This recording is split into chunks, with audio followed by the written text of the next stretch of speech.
देखते हैं exam pointer history GS 1 lakh youth competition times का बुक है। PGT, TGT, PGT, LT grade, UP, PCS, जितने बड़े बड़े यूपीएस यानी पीएससी एग्जाम है किसी भी राज्य के, इसमें पूछा हुआ क्वेश्चन है। बिहार पुलिस, बिहार एसएससी, बिहार जो भी जितने बड़े एग्जाम है हिस्ट्री से सब इसमें क्वेश्चन भरा हुआ है। ठीक है, आज हम लोग देखेंगे मौर्य साम्राज्य। क्या देखेंगे? मौर्य साम्राज्य और मौर्योत्तर काल और बाह्य आक्रमण द्वारा स्थापित राजवंश के बारे में पढ़ेंगे। ठीक है, चलिए देखते हैं। उससे पहले एक मोटिवेशनल सुन लेते हैं। मोटिवेशनल है, जमाना क्या सोचेगा, जमाना क्या सोचेगा कभी मत सोचना, क्योंकि जमाना बहुत अजीब है। नाकामयाब लोगों का मजाक उड़ाता है और कामयाब लोगों से जलता है। इसी के साथ आज का सेशन स्टार्ट करते हैं। चलिए देखते हैं मौर्य साम्राज्य 322 से 184 ईसा पूर्व के बारे में। ठीक है, चलिए देखते हैं। सबसे पहले देखेंगे चंद्रगुप्त मौर्य वंश, चंद्रगुप्त मौर्य के बारे में। ठीक है, क्या है? चंद्रगुप्त मौर्य। मौर्य राजवंश की स्थापना किसने की थी? चंद्रगुप्त मौर्य ने। किसने की थी? चंद्रगुप्त मौर्य ने। नंद वंश के पतन के पश्चात मगध पर किस वंश ने शासन स्थापित किया था? किसने किया था? मौर्य वंश ने। चंद्रगुप्त मौर्य का गुरु कौन था जिसने उसे शिक्षा दीक्षा देकर भारत का सम्राट बनाया था? चाणक्य। चाणक्य ने चंद्रगुप्त मौर्य को सभी कलाओं तथा विधाओं की शिक्षा कहाँ पर दी थी? तक्षशिला में। कहाँ दी थी? तक्षशिला में। अब चाणक्य ने चंद्रगुप्त मौर्य के किस खेल को खेलते देखकर प्रभावित हुए थे, जिसके परिणाम स्वरूप चाणक्य ने चंद्रगुप्त मौर्य को शिकारी से खरीद लिया था? राजकीलम खेल से। कहा से? राजकीलम खेल से। अब चंद्रगुप्त मौर्य का राज्यारोहण कब हुआ था? 322 ईसा पूर्व में। अब चंद्रगुप्त मौर्य के साम्राज्य की राजधानी कहाँ पर स्थित थी? पाटलिपुत्र में। अब सर्वप्रथम किसने भारत को राजनीतिक रूप से एक बंद किया था? चंद्रगुप्त मौर्य ने। अब भारत का प्रथम ऐतिहासिक सम्राट किसे माना जाता है? चंद्रगुप्त मौर्य को। किसे माना जाता है? चंद्रगुप्त मौर्य को। अब देखेंगे चंद्रगुप्त मौर्य के उत्पत्ति के संदर्भ में मत देखेंगे। अब किस ग्रंथ में चंद्रगुप्त मौर्य को नंदराज का पुत्र कहा गया है? मुद्रा राक्षस में। विशाख दत्त कृत मुद्रा राक्षस में चंद्रगुप्त मौर्य को किस वर्ण का माना गया है? वृषण अथवा कुलहीन। हेमचंद्र कृत परिशिष्ट पर्वत में चंद्रगुप्त मौर्य को किसका पुत्र बतलाया गया है? मयूर पोषक की मुखिया की पुत्री का पुत्र। अब क्षेमेंद्र कृत बृहत कथा मंजरी तथा सोमदेव कृत कथा सरित सागर में चंद्रगुप्त मौर्य की उत्पत्ति किस वर्ण से की गई है? शूद्र वर्ण से। बौद्ध ग्रंथ महाबोधि वंश में चंद्रगुप्त मौर्य को किस कुल का बतलाया गया है? राजकुल से। किससे बनाया? राजकुल से बताया गया है। अब चंद्रगुप्त मौर्य के संदर्भ में विदेशी मत यानी एरियन तथा प्लूटार्क ने चंद्रगुप्त मौर्य की पहचान किस रूप में वर्णित की है? एड्रोकोटस के रूप में। विलियम जोन्स ने चंद्रगुप्त मौर्य की पहचान किस रूप में वर्णित की है? सैंड्रोकोटस के रूप में। सैंड्रोकोटस तथा एंड्रोकोटस नामों का तथात्मक चंद्रगुप्त मौर्य के साथ किसने स्थापित किया था? विलियम जोन्स ने। सैंड्रोकोटस, चंद्रगुप्त मौर्य और सिकंदर महान की भेंट का उल्लेख किसने किया है? जस्टिन प्लूटार्क ने। चंद्रगुप्त मौर्य की सेना को किसने डाकुओं का गिरोह कहा था? जस्टिन ने। किसने कहा? जस्टिन ने कहा है। अब किन यूनानी इतिहासकारों ने लिखा है कि चंद्रगुप्त मौर्य ने 6 लाख सेना लेकर समूचे भारत पर अपना आधिपत्य किया था? जस्टिन प्लूटार्क ने। ठीक है, चलिए अगला क्वेश्चन देखते हैं। उससे पहले चंद्रगुप्त मौर्य की उपलब्धियों के बारे में जानेंगे। चाणक्य ने किस कार्य की पूर्ति के लिए चंद्रगुप्त को तैयार किया था? यूनानियों के विदेशी शासन से देश से मुक्त कराना, नंदों के घृणित एवं अत्याचारपूर्ण शासन की समाप्ति करना। चंद्रगुप्त मौर्य सर्वप्रथम अपना विजय अभियान किस क्षेत्र में प्रारंभ किया था? सिंध तथा पंजाब क्षेत्र से। सिंध तथा पंजाब विजय के उपरांत चंद्रगुप्त मौर्य किस क्षेत्र पर आक्रमण किया था? मगध पर। चंद्रगुप्त मौर्य के मगध पर आक्रमण के समय मगध साम्राज्य का शासक कौन था? घनानंद। चंद्रगुप्त मौर्य किस नंद वंश को पराजित कर मगध साम्राज्य पर अधिकार कर लिया था? घनानंद को। किस यूनानी इतिहासकार ने उल्लेख किया है कि सेल्यूकस ने सिंधु नदी पार कर चंद्रगुप्त मौर्य से युद्ध किया था? एपियानस ने। किसने? एपियानस ने। अब सिकंदर के साम्राज्य के पूर्वी भाग के शासक सेल्यूकस की आक्रमणकारी सेना को चंद्रगुप्त मौर्य ने किस वर्ष परास्त किया था? 305 ईसा पूर्व में। अब चंद्रगुप्त मौर्य तथा सेल्यूकस के मध्य संधि की शर्तें।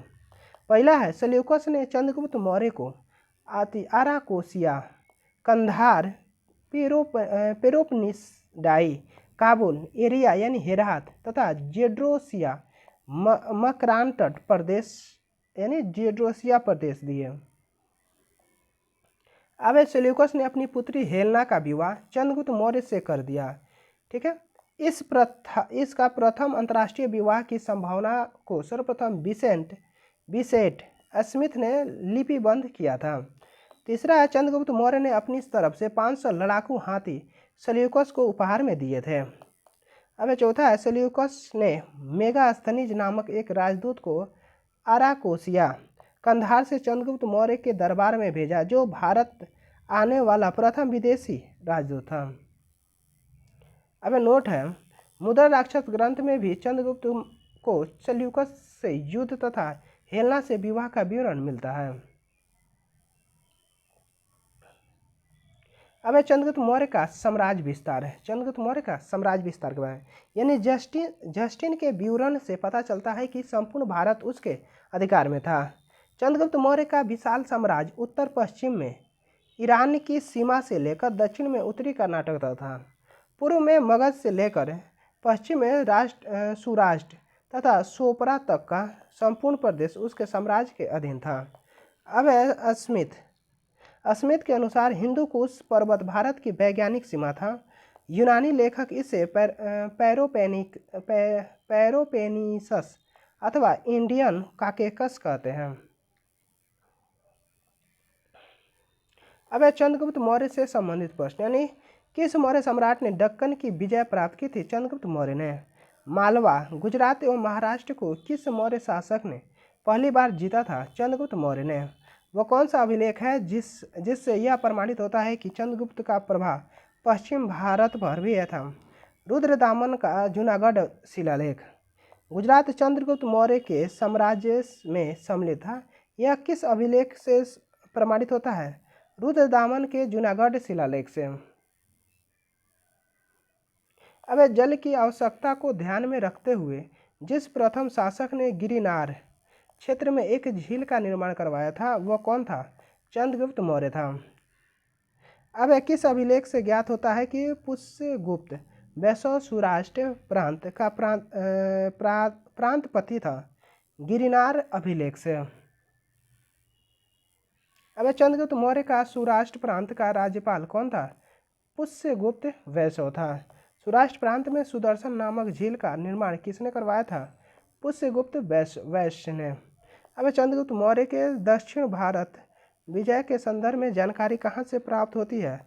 अशोक के अभिलेखों से तथा जैन एवं तमिल स्रोतों से। भारत का वह कौन सा प्रथम साम्राज्य था जिसकी सीमा समुद्र से समुद्र तट, बंगाल की खाड़ी से अरब सागर तक विस्तृत थी? मौर्य साम्राज्य की। किसके थे? मौर्य साम्राज्य की।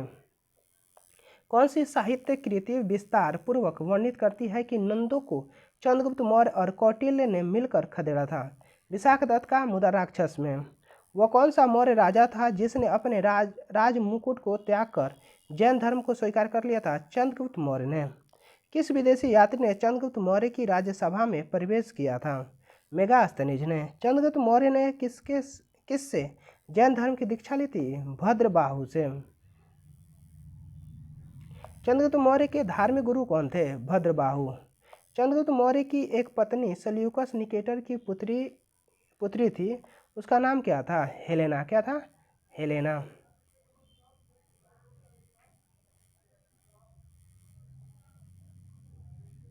अब चंद्रगुप्त मौर्य अपने जीवन के अंतिम वर्षों में एक जैन साधु के साथ दक्षिण भारत चला गया था। उस साधु जैन मुनि का क्या नाम था?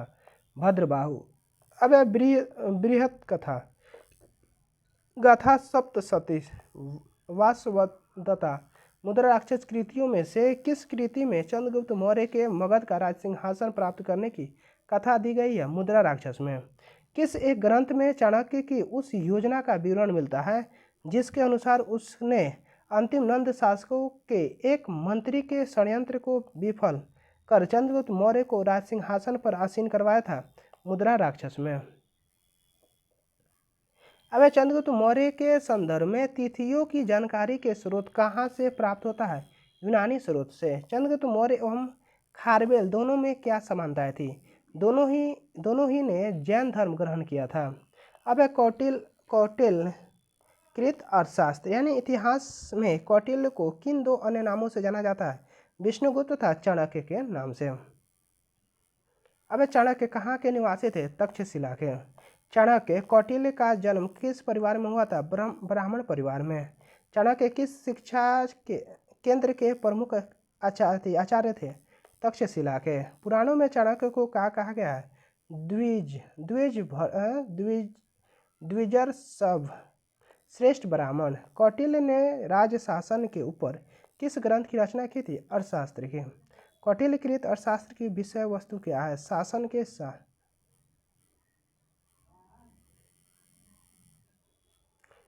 के सिद्धांत। अब कौटिल्य के अर्थशास्त्र में किस पहलू पर प्रकाश डाला गया है? राजनीतिक नीतियों के संदर्भ में। अर्थशास्त्र की विशेषता के बारे में जानते हैं। अब अर्थशास्त्र में 15 अधिकरण तथा 180 प्रकरण है। इस ग्रंथ में श्लोकों की संख्या 4000 बतलाई गई है। प्रथम अधिकरण में राजस्व संबंधी विधि विषयों का वर्णन है। द्वितीय अधिकरण नागरिक प्रशासन की विशद विवेचना की गई है। तृतीय तथा चतुर्थ अधिकरणों में दीवानी, फौजदारी तथा व्यक्तिगत कानूनों का उल्लेख मिलता है। पंच अधिकरण में अंतर्गत सम्राट के सभासदों एवं अनुचरणों के कर्तव्यों एवं दायित्वों का उल्लेख मिलता है। छठे अधिकरण में राज्य के सप्तांगों, स्वामी, अमात्य, राष्ट्र, दुर्ग, बल, कोष तथा मित्र के स्वरूप एवं कार्यों का वर्णन किया गया है। अब अंतिम 9 अधिकरणों में राजा की विदेश नीति, सैनिक अभियान तथा युद्ध में विजय के उपाय, शत्रुदेव से लोकप्रियता एवं प्राप्त करने के उपाय, युद्ध तथा संधि के अवसर आदि विविध विषयों का विस्तारपूर्वक वर्णन प्रस्तुत किया गया है। इस प्रकार शास्त्र मुख्यतः शासन की व्यवहारिक समस्याओं से संबंधित रचना है। किस पुरातत्वविद ने कौटिल्य को शास्त्र की पांडुलिपि को सर्वप्रथम खोजा तथा उसका अध्ययन किया है? आर्य शाम शास्त्री ने।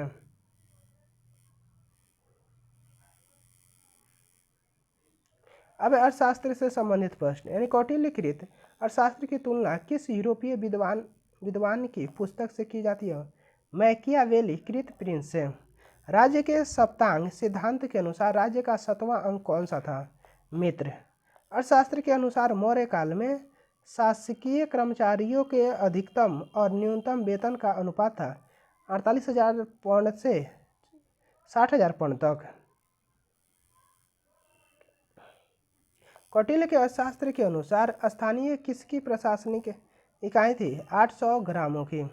किस विद्वान ने अपने ग्रंथ में मुद्रा जालसाजों को संदर्भित किया है? कौटिल्य ने अर्थशास्त्र में। वह कौन सी पहली पुस्तक थी जो अधिकारियों को वेतन के रूप में नगद देने का सुझाव देती है? अर्थशास्त्र। अर्थशास्त्र में उल्लेखित शीताध्यक्ष किस विभाग के अध्यक्ष थे? कृषि के। अब कौटिल्य के अनुसार कंट का शोधन का संबंध किससे था? फौजदारी न्यायालय से। कौटिल्य के अर्थशास्त्र में वर्णित संस्था शब्द का संबंध किससे है? गुप्तचर व्यवस्था से। अब कौटिल्य कृत अर्थशास्त्र के अनुसार राजा की ओर से सिक्के ढलवाने वाले अधिकारी को क्या संज्ञा दी गई थी? लक्षणाध्यक्ष।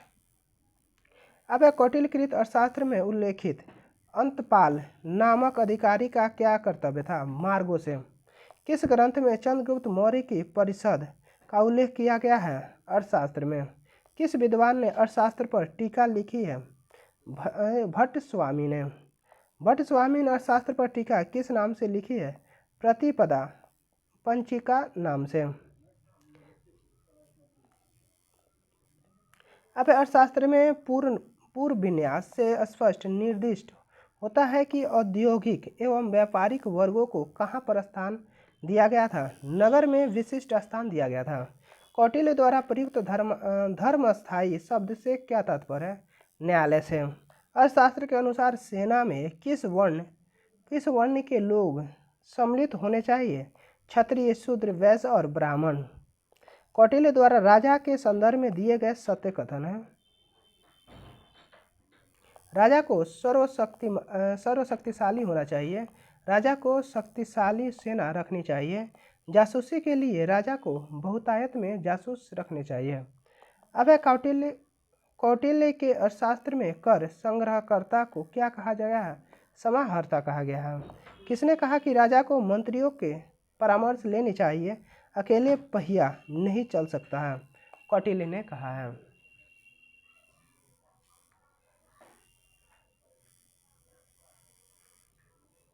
अब अर्थशास्त्र में किसने वर्णित किया है कि मौर्यों के शासनकाल में जहाज रानी पर राज्य का एकाधिकार था? कौटिल्य के। अब अपने ऊपर आश्रित बच्चों एवं पत्नी की समुचित व्यवस्था किए बिना भिक्षु बनने वालों के लिए किसने दंड के विधान की बात किसने की थी? कौटिल्य ने। कौटिल्य के अर्थशास्त्र में वर्णित प्रणयन कर से क्या तात्पर्य है? एक आपात कर है। अब कौटिल्य के अनुसार सर्वाधिक ब्याज दर किससे वसूल किया जाता था? समुद्र मार्ग के व्यापारियों से। कौटिल्यकृत अर्थशास्त्र में राजा को क्या परामर्श दिया गया है? सभी के प्रति उदार होना चाहिए। कौटिल्य के अर्थशास्त्र में किस विषय के संदर्भ में न्यूनतम जानकारी प्राप्त होती है? व्यापार मार्ग के संदर्भ में। अब प्राचीन भारतीय राजनय के संदर्भ में कौटिल्यकृत अर्थशास्त्र में राज्यों के कितने अंगों का उल्लेख किया गया है? 7। कितने किया गया? 7। अब मेगास्थनीज कृत इंडिका। मेगास्थनीज सेल्यूकस निकेटर द्वारा चंद्रगुप्त मौर्य की राज्यसभा में भेजा गया यूनानी राजदूत था। मेगास्थनीज चंद्रगुप्त मौर्य की राज्यसभा में 304 से 299 ईसा पूर्व तक रहा है। बाद में रहकर उसने जो देखा सुना उसे इंडिका नाम से अपनी पुस्तक में लिपिबद्ध किया गया है। मेगास्थनीज के इंडिका के अंश उदाहरण यूनानी रोमियो लेखक एरियन, स्ट्रोबो, प्लिनी की रचनाओं में मिलते हैं।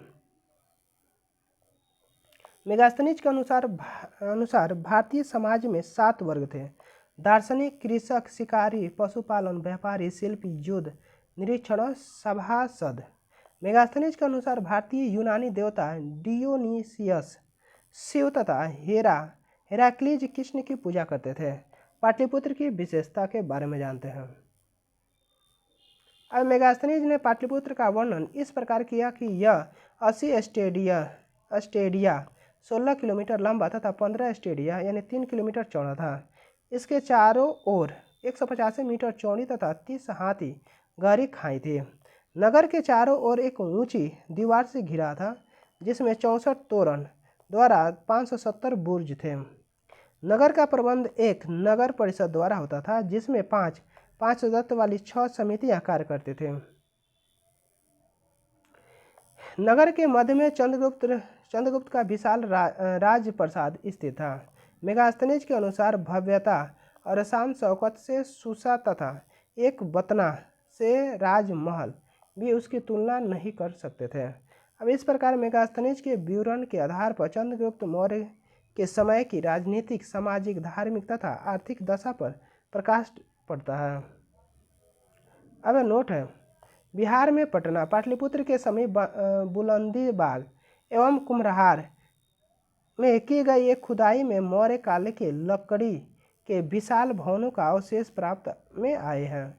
इन्हें प्रकाश में लाने का श्रेय स्पूनर महोदय को है।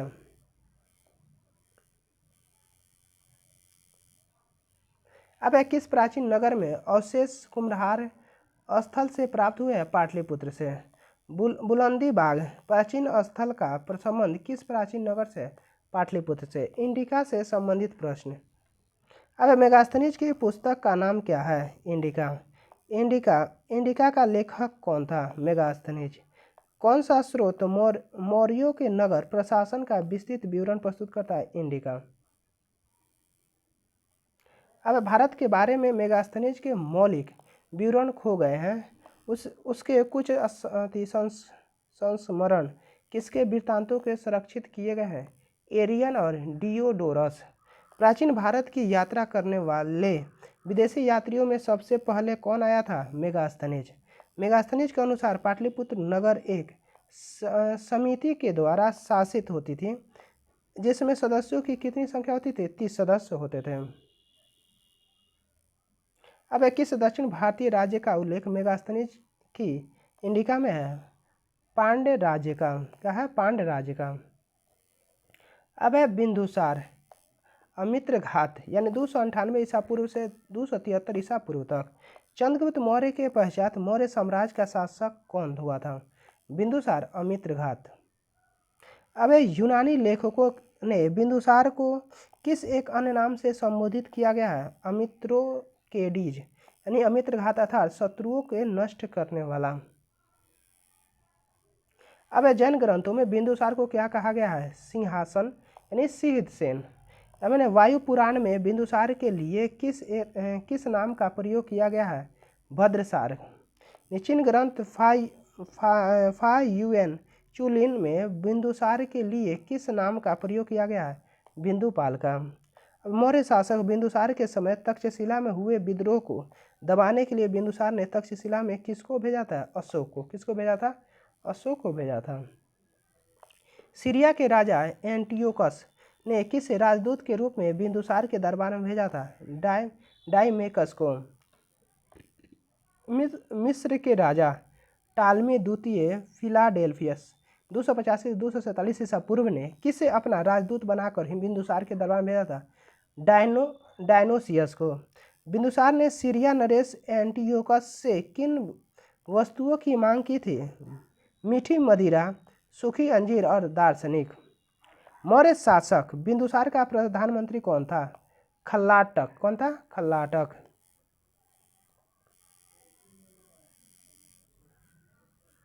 अब बौद्ध साक्ष्यों के अनुसार बिंदुसार के समय अवंती उज्जैनी का उपराजा कौन था? अशोक। बिंदुसार किस मत के अनुयायी थे? आजीवक मत के। अशोक प्रियदर्शी यानी 273 से 236 ईसा पूर्व। यानी अशोक मगध साम्राज्य के सिंहासन पर कब आसीन हुए थे? 273 ईसा पूर्व में। अशोक के सम्राट बनने के पश्चात कितने वर्षों बाद राज्याभिषेक हुआ था? 4 वर्ष बाद 269 ईसा पूर्व में। अशोक के अभिलेखों में अशोक को क्या कहा गया है? देवनामपीयदर्शी। देवनामपीय अशोक से क्या तात्पर्य है? देवताओं का प्रिय या देखने में सुंदर। पुराणों में अशोक के लिए किस शब्द का प्रयोग किया गया है? अशोक वर्धन। अब अशोक के प्रारंभिक जीवन की जानकारी के मुख्य स्रोत कौन से ग्रंथ से है? बौद्ध ग्रंथ से है। अशोक के पिता का नाम क्या था? बिंदुसार। अशोक की माता का नाम क्या था? सुभद्रांगी। अशोक का जन्म कहाँ हुआ था? 304 ईसा पूर्व में पाटलिपुत्र में। अशोक के किस एक अन्य नाम से भी जाना जाता है? चंडाशोक यानी निर्दयी अशोक। अशोक के पुत्र महेंद्र तथा पुत्री संघमित्रा की माता का नाम क्या था? महादेवी। अब अशोक के पुत्र कुणाल की माता का नाम क्या था? पद्मावती। अशोक के अभिलेखों में उसकी किस पत्नी के नाम का उल्लेख मिलता है? कारुवाकी का। रानी कारुवाकी के पुत्र का नाम क्या था? तीवर। अशोक के अभिलेखों में उसके किस पुत्र का नाम उल्लेख मिलता है? तीवर का। कल्याणकृत राजतरंगिणी में अशोक के किस पुत्र के नाम का विवरण मिलता है? जालौका। किसका मिलता है? जालौका। अब अशोक का कलिंग अभियान यानी अशोक अपने राज्याभिषेक के कितने वर्षों बाद कलिंग से युद्ध किया था? 8वें वर्ष में 261 ईसा पूर्व में। कौटिल्य के विवरण से कलिंग के विषय में क्या सूचना मिलती है? कलिंग सूती वस्त्रों तथा हथियारों के लिए प्रसिद्ध था। सम्राट अशोक अपने शासनकाल में एकमात्र युद्ध लड़ा था वह कौन सा युद्ध था? कलिंग युद्ध। कलिंग युद्ध का विवरण अशोक के किस शिलालेख में मिलता है? 13वें शिलालेख में। अब कलिंग विजयोपरांत मगध साम्राज्य का प्रांत बना लिया गया था। तत्पश्चात उसके 2 अधीनस्थ प्रशासनिक केंद्र कहाँ पर स्थापित किए गए थे? उत्तरी केंद्र यानी राजधानी तोसली, दक्षिणी केंद्र यानी राजधानी जौगढ़।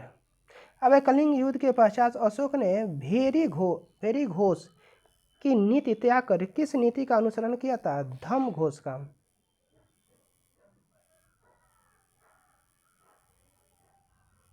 अब अशोक का साम्राज्य विस्तार। अशोक के साम्राज्य की सीमा का निर्धारण किससे किया जाता है? अशोक के अभिलेखों से। अब देखते हैं अशोक के साम्राज्य की सीमा अभिलेखों द्वारा। क्षेत्र और अभिलेख। पश्चिमी सीमा यानी शाहबाजगढ़ी, मानसेहरा, सरेकुना, लगमान शिलालेख से।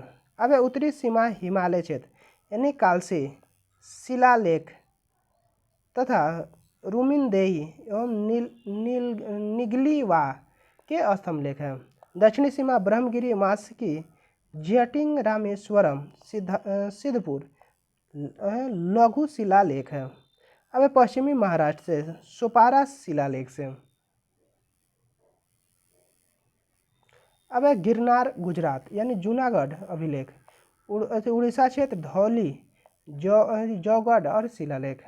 नोट है अशोक के द्वितीय शिलालेख से अशोक के दक्षिण सीमा पर स्थित राज्य थे चोल, पांड्य, सतीपुत, केरलपुत, ताम्रपर्णी। अब 13वें शिलालेख में अशोक के समीपवर्ती राज्यों की सूची इस प्रकार मिलती है कि यौन, कंबोज, गंधार, रठिक, भोजक, पीतिनिक, आंध्र, नाभक, नाभपत्ति, परिमिदस आदि है। अशोक की पराष्ट्र नीति यानी अशोक के राज दरबार में किस मिस्र शासक ने अपना राजदूत भेजा था? टालेमी फिलाडेल्फस ने। सम्राट अशोक अपने किस शिलालेख में राजत्व संबंधी विचार व्यक्त किया था? 6ठे शिलालेख में। अब है सर्वलोक हित। मेरा कर्तव्य है सर्वलोक हित से बढ़कर कोई दूसरा कर्म नहीं।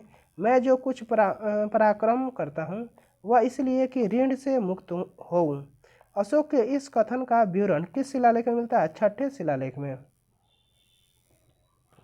अब अशोक से संबंधित प्रश्न यानी अशोक की एक अन्य उपाधि क्या थी? धर्मराज।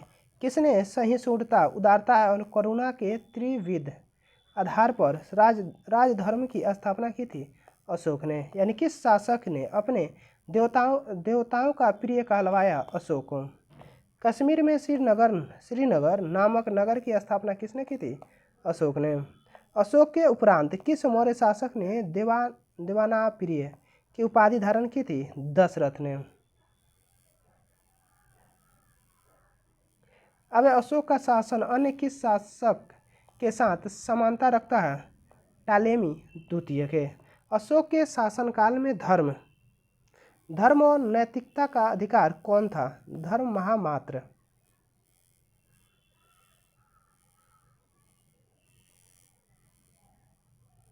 अब श्रीलंका में उस राजा का नाम क्या है जो अशोक का समकालीन था? देवानाम्पिय तीस्थ।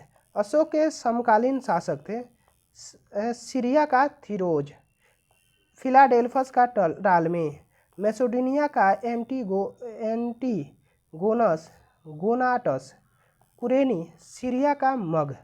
अब किस मुख्य उद्देश्य की पूर्ति के लिए अशोक ने अपनी प्रजा में धम्म का प्रचार किया था? अपनी प्रजा के नैतिक और आध्यात्मिक विकास हेतु। अब अशोक और बौद्ध धर्म यानी सिंहली बौद्ध ग्रंथ दीपवंश महावंश के अनुसार अशोक शासन के कितने वर्ष बाद बौद्ध धर्म से दीक्षा ली थी? 4 वर्ष बाद। बौद्ध ग्रंथ दीपवंश महावंश के अनुसार अशोक को किसने बौद्ध धर्म में दीक्षित किया था? निग्रोथ नामक 7 वर्षीय बौद्ध भिक्षु ने। किस बौद्ध भिक्षु से प्रभाव में आकर अशोक पूर्ण रूप से बौद्ध बन गया था? मोगली पुस्त से।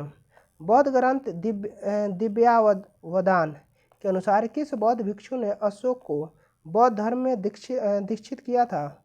उपगुप्त ने। किसने किया था? उपगुप्त ने। अब अशोक अपने राज्याभिषेक के कितने वर्ष बाद बोध गया का यात्रा की थी?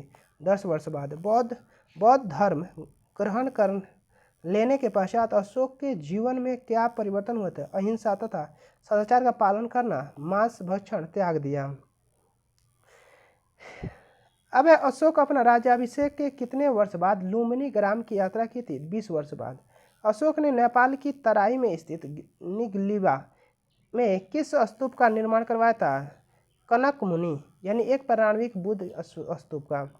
अशोक ने बौद्ध मतानुयायी होने का सर्वप्रथम प्रमाण कहाँ से प्राप्त हुआ था? भाभू, बैराट, राजस्थान लघु शिलालेख से। अब भ्राभू लघु शिलालेख में अशोक ने बौद्ध मत के संदर्भ में क्या अभिवादन किया है? बुद्धम, धम्म और संघम का। बौद्ध धर्म के रक्षक के रूप में अशोक का उल्लेख किस लघु स्तंभ लेखों में मिलता है? सारनाथ, सांची तथा कौशाम्बी लघु स्तंभ लेख में।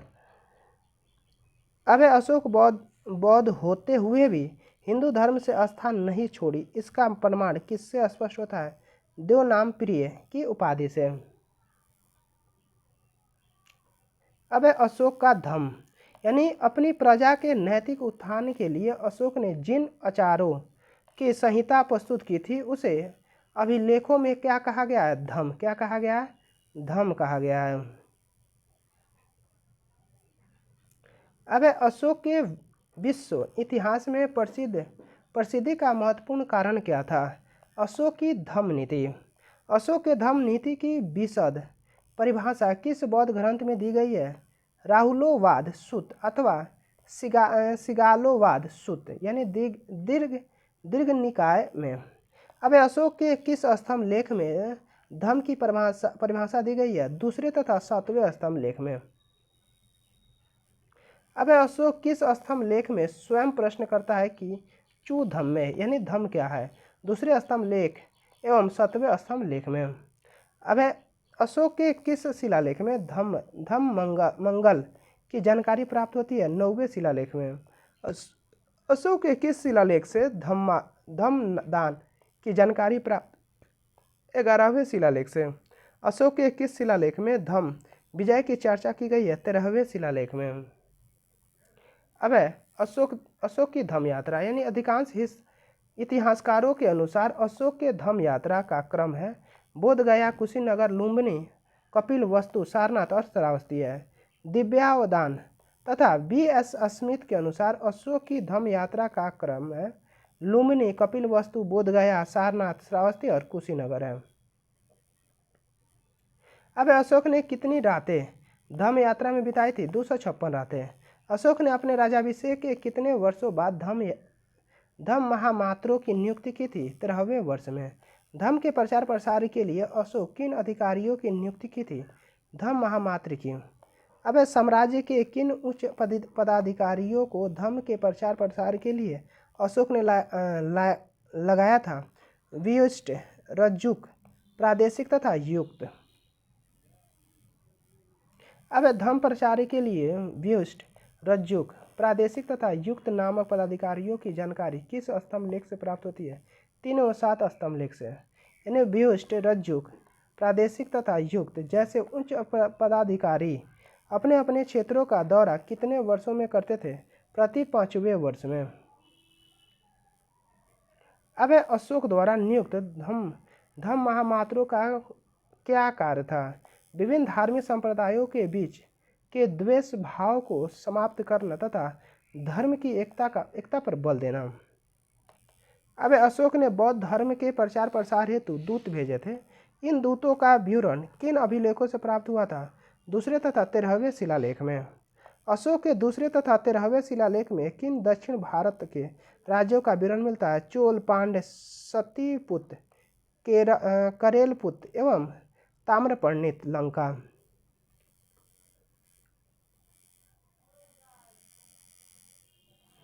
अब अशोक 13वें शिलालेख में किस 5 यवन राज्यों का उल्लेख मिलता है जहां पर उसने धर्म प्रचारक भेजे थे? सीरिया, मिस्र, मेसिडोनिया, मग और सीरीन। अब बौद्ध धर्म के प्रचारार्थ हेतु भेजे गए भिक्षु महावंश ने धर्म प्रचारक देश मजंतिक यानी कश्मीर तथा गंधार, महारक्षित यानी यवन देश, मध्यम हिमालय हिमालय हिमालय देश। अब धर्म रक्षित अपरांतक,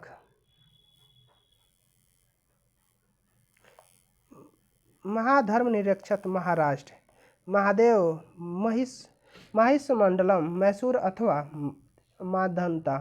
अभिरक्षिता बनारस बनवासी उत्तरी अति कन्नड़।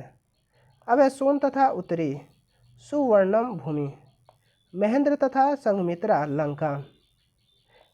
अब श्रीलंका के शासक तीस्त को किसने बौद्ध धर्म में दीक्षित किया था? महेंद्र ने। किसने? महेंद्र ने। अब श्रीलंका के शासक तीस्त ने अशोक की कौन सी उपाधि धारण की थी? देवनाम पिये की। अशोक की धार्मिक नीति के बारे में जानते हैं। अशोक ने अपने साम्राज्य की किस धार्मिक नीति का अनुसरण किया था? धार्मिक सहिष्णुता की। किस शिलालेख में अशोक अपनी धार्मिक इच्छा व्यक्त करते हुए कहता है कि सब मतों में व्यक्ति सब स्थानों पर रह सकते हैं क्योंकि वे सभी आत्मसंयम और हृदय की पवित्रता चाहते हैं? 7वें शिलालेख में। किसमें? 7वें शिलालेख में। अशोक ने किस स्थान पर आजीवक संप्रदाय के लिए गुफाएं निर्मित करवाई थी? बराबर की पहाड़ियों में, गया जिला। अशोक ने कश्मीर में विजयेश्वर नामक शैव मंदिर का जीर्णोद्धार करवाया था कि जानकारी कहाँ से प्राप्त होती है? कल्हण की ऋतराज तरंगिणी से। अशोक के किस शिलालेख में सभी संप्रदाय तथा धार्मिक मतों की सार वृद्धि की बात कही गई है? 12वें शिलालेख में। अब है अशोक के अभिलेख। अशोक का इतिहास मुख्यतः किससे ज्ञात होता है? अभिलेखों से। अशोक के अब तक कितने अभिलेख प्राप्त हो चुके हैं? 40 से अधिक। अशोक के अभिलेखों को किस विद्वान ने सर्वप्रथम उदाचन किया था? जेम्स प्रिंसेप ने। जेम्स प्रिंसेप ने अशोक के अभिलेखों का उदाचन किस वर्ष किया था? 1837 ईस्वी में। अब अशोक के अभिलेखों का वर्गीकरण कितने भागों में किया गया था? शिलालेख, स्तंभलेख और गुहालेख में। अब बृहद शिलालेख के बारे में जानते हैं। प्राप्ति स्थल, स्थिति और खोजकर्ता वर्ष। शाहबाज गढ़ी कहाँ है? पेशावर, पाकिस्तान में। खोजकर्ता है जनरल कोट और कब हुआ था? 1836 में। मानसेहरा हजारा पाकिस्तान, कनिंघम 1889 ईस्वी में। कालसी देहरादून फॉरेस्ट 1860 ईस्वी में। गिरनार कहाँ स्थित है? जूनागढ़, गुजरात में। खोजकर्ता है कर्नल टॉड जो कि 1822 ईस्वी में खोजा था। धौली तोसली जो है और कहाँ स्थित है? पूरी उड़ीसा में। कौन किया है? किट्टो 1837 में। जौनागढ़ संपा यानी गंजाम उड़ीसा, वाल्टर इलियट यानी 1850 ईस्वी में। एर्रगुडी कर्नूल आंध्र प्रदेश में। अन्नू घोष 1829 में। सोपारा पालघर पूर्ण में थाना, महाराष्ट्र। भारती भगवान लाल 1889 ईस्वी। अब लघु शिलालेख। रूपनाथ यानी जबलपुर मध्य प्रदेश, गुर्जरा दतिया मध्य प्रदेश, सहसाराम बिहार, भ्राबू बैराट जयपुर राजस्थान, मास्की रायचूर कर्नाटक, ब्रह्मगिरी चित्तलदुर्ग कर्नाटक, सिद्धपुर ब्रह्मगिरी कर्नाटक,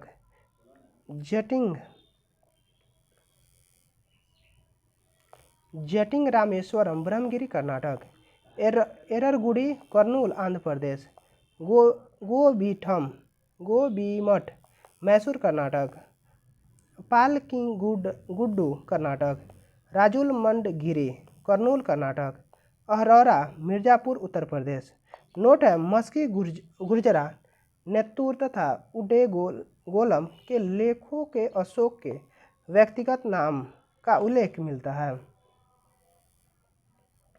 अब सप्तस्तंभ लेख यानी सप्तस्तंभ लेख सम्राट अशोक को वे राजाज्ञाएं अथवा प्रज्ञापन है जिनकी संख्या है और जो 6 भिन्न स्थानों में पाषाण स्तंभों पर उत्कीर्ण पाए गए हैं। अब दिल्ली टोपरा यह उत्तर प्रदेश के सहारनपुर खिरीजाबाद जिले में टोपरा नामक स्थान पर गड़ा हुआ था। कालांतर में फिरोज शाह तुगलक 1351 से 88 ईस्वी द्वारा दिल्ली लाया गया था। नोट है, इसे फिरोज शाह की लाट, भीमसेन की लाट, दिल्ली शिवालिक लाट, सुनहरी लाट आदि नामों से भी जाना जाता है। अब इस स्तंभ लेख पर अशोक के 7 लेख उत्कीर्ण हैं, जबकि अन्य पर केवल 6 ही मिलते हैं। सर्वप्रथम जेम्स प्रिंसेप ने इसकी वाचन कर अंग्रेजी में अनुवाद प्रकाशित किया था।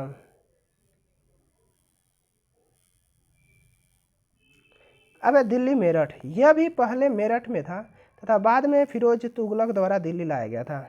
लौरिया अति अर्राज बिहार के चंपारण जिले में है। लौरिया नंदनगढ़, यह भी चंपारण जिले में है। रामपुरवा चंपारण बिहार में है। प्रयाग, यह पहले कौशाम्बी में था, बाद में अब अकबर द्वारा इसे इलाहाबाद किले में रखवाया गया था। अब लाल स्तंभ लेख, यानी अशोक की राजकीय घोषणाएं जिन स्तंभों पर उत्कीर्ण है उन्हें साधारण तौर पर लघु स्तंभ लेख कहा जाता है। लघु स्तंभ लेख यानी प्राप्ति स्थल, स्थिति, खोजकर्ता और वर्ष। सांची रायसेन जिला मध्य प्रदेश। सारनाथ वाराणसी उत्तर प्रदेश। आरएल स्टाइन 1905 ईस्वी। अब कौशाम्बी इलाहाबाद के समीप कैप्टन बट 1834 ईस्वी। रूमिन देही नेपाल की तराई में स्थित है। फ्यूरर 1895 ईस्वी। निगलिवा निगाली सागर नेपाल की तराई में स्थित है। फ्यूरर 1895 ईस्वी। नोट है, सांची सारनाथ लघु स्तंभ में अशोक अपने महामात्रों को संघ भेद रोकने का आदेश देता है। कौशाम्बी तथा प्रयाग स्तंभों को रानी कारुवाकी ने दान दिया था, जिसके कारण इससे रानी का अभिलेख भी कहा गया है। अब अशोक के अभिलेखों के संदर्भ में विशेष तथ्य। अशोक के अभिलेखों की खोज सर्वप्रथम किसने की थी? टी फैंथलर ने अशोक के अभिलेखों की खोज कब की थी? 1750 ईस्वी में। किस श्रीलंका प्रशासनिक अधिकारी ने सर्वप्रथम प्रियदर्शी की पहचान अशोक के साथ की थी? जॉर्ज टार्नर ने। अब अशोक के मास्की लघु अभिलेख की खोज सर्वप्रथम किसने की थी? बिडल महोदय ने। अशोक के अभिलेखों में कुल कितनी लिपियों का प्रयोग किया गया है? 4। ब्राह्मणी, खरोष्टी, अरामाइक तथा ग्रीक यूनानी। अशोक के अभिलेखों की भाषा क्या थी? प्राकृत, अर्धमगधी। अब अशोक किस अभिलेख में खरोष्टी लिपि का प्रयोग किया गया है? मानसेहरा तथा शाहबाजगढ़ी अभिलेख में। अशोक के किस अभिलेख में अरामाइक लिपि का प्रयोग किया गया है? लघुमान से प्राप्त 2 लघु शिलालेखों में। अशोक के किस अभिलेख में एक साथ द्विभाषिक लिपि का प्रयोग किया गया? सरेकुना लघु शिलालेख में, कंधार।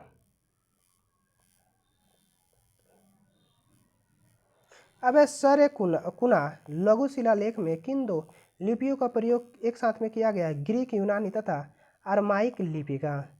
अशोक का कौन सा अभिलेख है जिसमें खरोष्टी तथा ब्राह्मणी लिपि का एक साथ प्रयोग किया गया? एर्रागुडी अभिलेख, आंध्र प्रदेश। अशोक के प्रथम शिलालेख की विषय वस्तु क्या है? पशु बलि का निषेध। पशु बलि निषेध की बात अशोक के किस शिलालेख में की गई है? प्रथम शिलालेख में। अब अशोक के किस शिलालेख में 2 प्रकार की चिकित्सा का विवरण मिलता है? द्वितीय शिलालेख में। धम्म नीति से संबंधित महत्वपूर्ण विचार अशोक के किस शिलालेख में मिलता है? चतुर्थ शिलालेख में। अब प्रतिवेदकों द्वारा प्रजा के कार्यों की सूचना अशोक को देने का विवरण किस शिलालेख से प्राप्त होता है? छठा शिलालेख से। अब मीनार ए जरीन स्वर्ण मीनार या स्वर्ण स्तंभ के नाम से किस स्तंभ लेख को माना जाता है? दिल्ली टोपरा स्तंभ लेख को। अशोक का कौन सा अभिलेख सबसे सुंदर तथा सुरक्षित स्तंभ लेख माना जाता है? लौरिया नंदनगढ़ स्तंभ लेख। ब्राह्मणी लिपि का प्रथम उद्वाचन किस पर उत्कीर्ण अक्षरों में किया गया है? पत्थर की पट्टियों पर।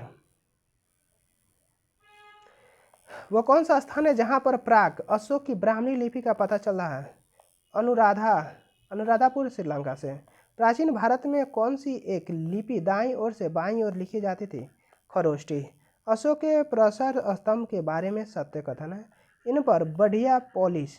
ये अखंड है। स्तंभों का सैफ्ट सुंडाकार है। अब वो कौन सा स्तंभ अभिलेख है जिसमें अशोक ने स्वयं को मगध का सम्राट बताया? भाब्रू स्तंभ से। अब अशोक ने अपने किस शिलालेख में कारारोपण के बारे में बात कही है? रुमिनदेई स्तंभ शिलालेख में।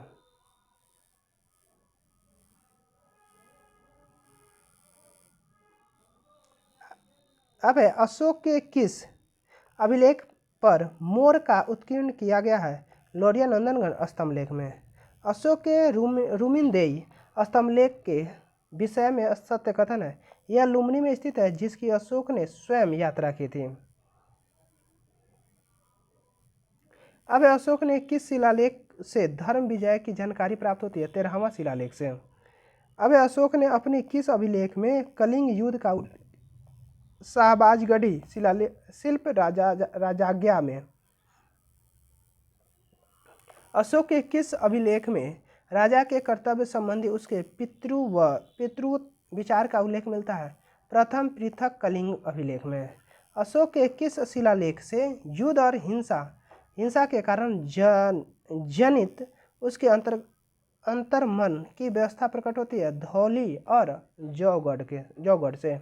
अशोक के किस अभिलेख में धार्मिक सहिष्णुता के सिद्धांत का प्रतिपादन किया गया? 12वां शिलालेख में।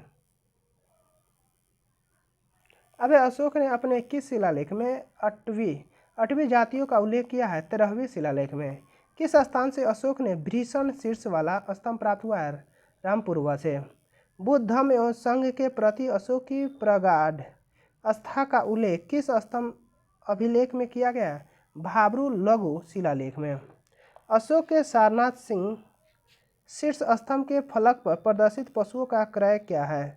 अश्व, सिंह, हाथी और वृष। अब किस अभिलेख में चंद्रगुप्त मौर्य और अशोक दोनों का नामोल्लेख मिलता है? रुद्रदामन का जूनागढ़ अभिलेख। किस स्रोतों से विदित होता है कि कलिंग में अशोक ने घमासान युद्ध किया था? अशोक का 13वां शिलालेख में। मौर्य शासक अशोक के किन स्तंभ अभिलेखों का शीर्ष सिंह का है? सारनाथ, सांची, कोल्हू और लौरिया नंदनगढ़। अशोक का कौन सा अभिलेख धम्म का विवरण तथा सारांश प्रस्तुत करता है? 11वां शिलालेख। अब अशोक के किस अभिलेख में इसिला नामक नगर का उल्लेख किया गया है? सिद्धपुर अभिलेख में। अब मौर्य काल में अकाल के समय किए जाने वाले राहत कार्यों के संबंध में जानकारी किस अभिलेख से प्राप्त होता है? सोहगौरा ताम्र अभिलेख, गोरखपुर एवं महास्थान अभिलेख यानी बोगरा जिला बांग्लादेश। अशोक के जीवों के वध निषेध की सूची किस स्तंभ लेख से मिलती है? 5वें स्तंभ अभिलेख से। अब किस अभिलेख में चंद्रगुप्त मौर्य और अशोक के नामों का विवरण प्राप्त होता है? महाक्षत्रप रुद्रदामन के जूनागढ़ अभिलेख में। किस अभिलेख में अशोक का भी अभिलेख पाया गया? महाक्षत्रप रुद्रदामन के जूनागढ़ अभिलेख में।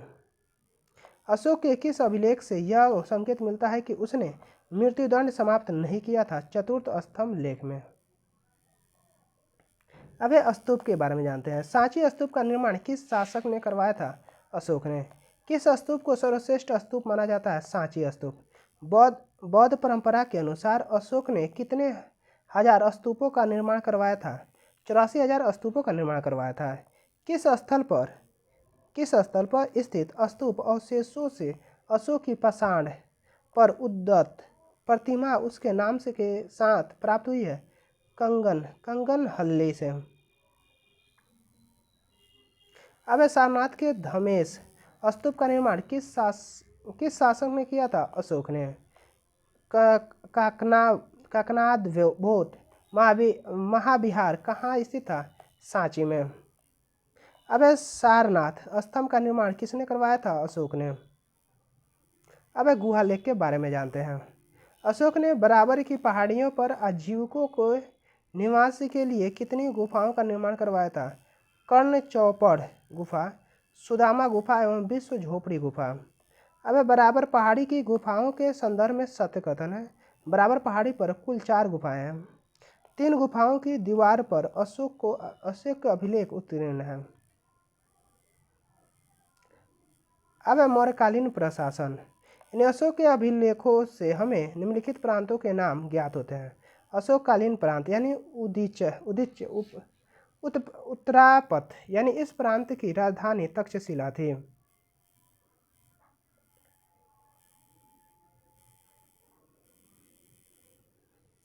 अब अवंती प्रांत यानी इस प्रांत की राजधानी उज्जैनी थी। कलिंग प्रांत यानी इस प्रांत की राजधानी कहाँ थी? तोसली थी। दक्षिणापथ प्रांत की राजधानी सुवर्णगिरी थी। प्राची या प्राची यानी प्राची प्रांत की राजधानी पाटलिपुत्र थी। मौर्य प्रशासन का स्तरीय खंड। केंद्र सम्राट, प्रांत कुमार या आर्यपुत्र, मंडल प्रमुख अधिकारी, प्रदेष्टा प्रादेशिक,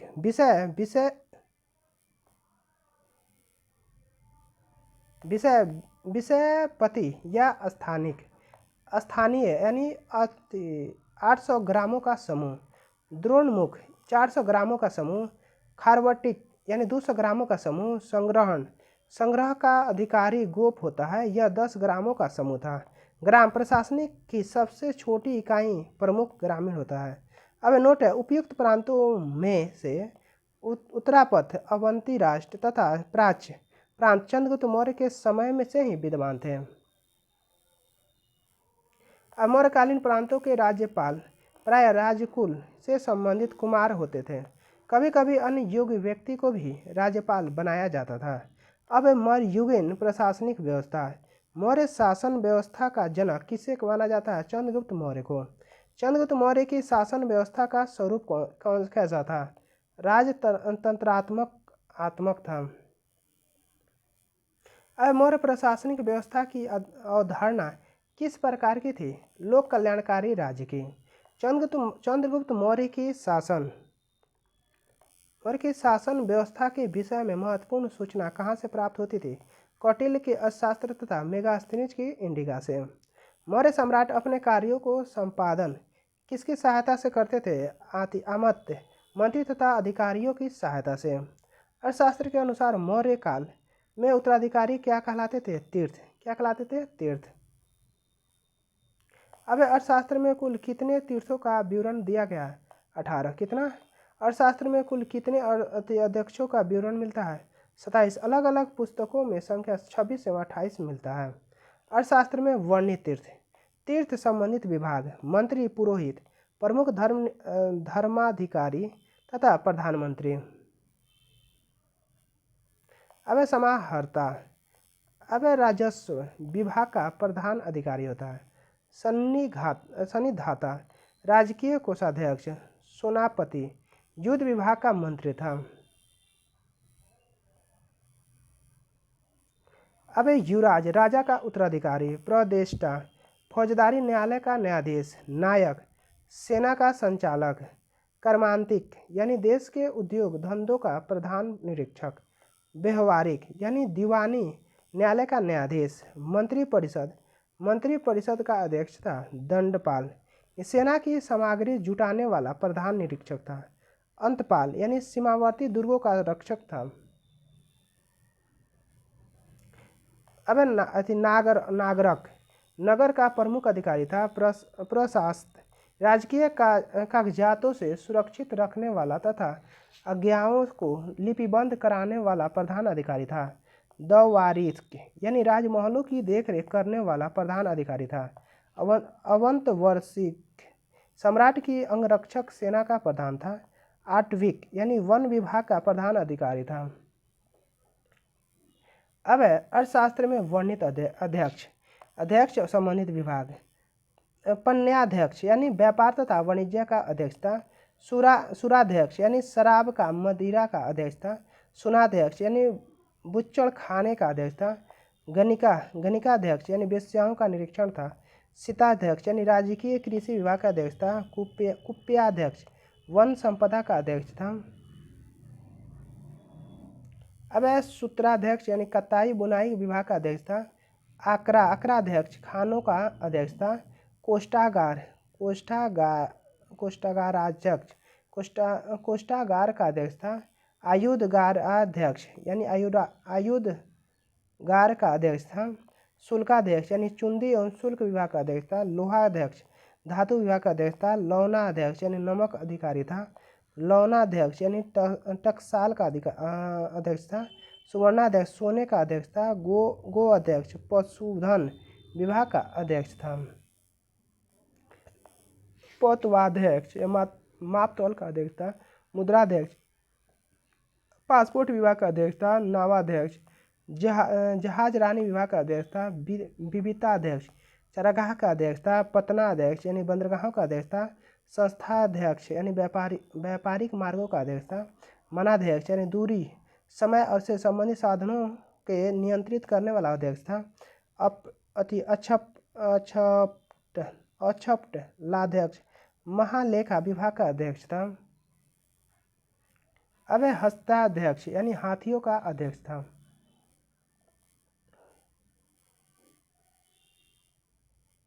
अब अश्वाध्यक्ष घोड़े का अध्यक्ष था। देवता अध्यक्ष यानी धार्मिक संस्थाओं का अध्यक्ष था।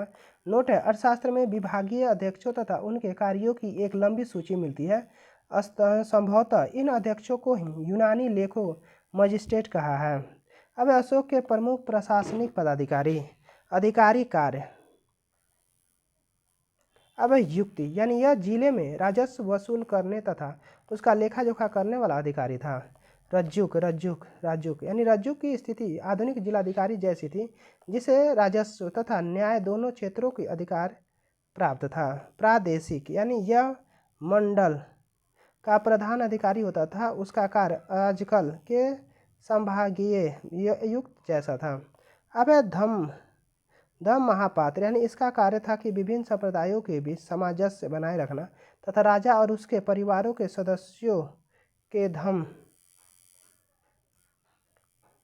प्राप्त करना और उसकी समुचित व्यवस्था करना होता था। अशोक ने अपने राजाभिषेक में 13वें वर्ष धम महापात्र नामक अधिकारी की नियुक्ति की थी। शस्त्राध्यक्ष यह महिलाओं के नैतिक आचरण की देखरेख करने वाला अधिकारी होता था। ब्रजभूमिक यह पशुओं की देखरेख करने वाला अधिकारी था। अब नोट है, अशोक के तृतीय शिलालेख में 3 पदाधिकारियों के नाम मिलते हैं, युक्त, रज्जुक और प्रादेशिक। अशोक के 12वें शिलालेख में किन 3 पदाधिकारियों के नामों का विवरण प्राप्त होता है? धम महापात्र, शस्त्राध्यक्ष, महामात्र तथा ब्रजभूमिक। अब अशोक के अभिलेखों में अंत महामात्र नामक अधिकारी का वर्णन मिलता है। उसका क्या कार्य था? सीमावर्ती प्रदेशों में धर्म का प्रचार करना। अब सैन्य व्यवस्था। मौर्य सैन्य व्यवस्था किस पर आधारित थी? चतुरंग बल, अश्व, गज, रथ, पैदल पर। मौर्य सैन्य व्यवस्था में सेनापति को कितना वार्षिक वेतन दिया जाता था? 48,000 पौंड वार्षिक। मेगास्थनीज के इंडिका में मौर्य सैन्य प्रबंधन की कितनी समितियों का विवरण प्राप्त होता है? 6। सैन्य समितियों के बारे में जानते हैं। समिति कार्य यानी प्रथम समिति जल सेना की व्यवस्था, द्वितीय समिति यातायात एवं रसद की व्यवस्था, तृतीय समिति पैदल सैनिकों की देखरेख, चतुर्थ समिति अश्वरोही सेना की व्यवस्था, पंचम समिति गज सेना की व्यवस्था, छठी समिति रथ सेना की व्यवस्था।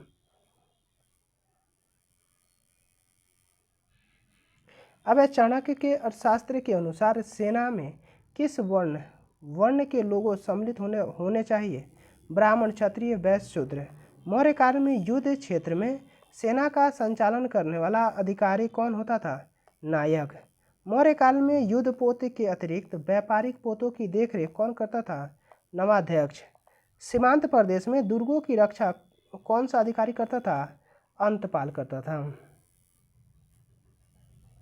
अब मौर्य न्याय व्यवस्था यानी मौर्य काल में न्यायिक व्यवस्था कैसी थी? कठोर।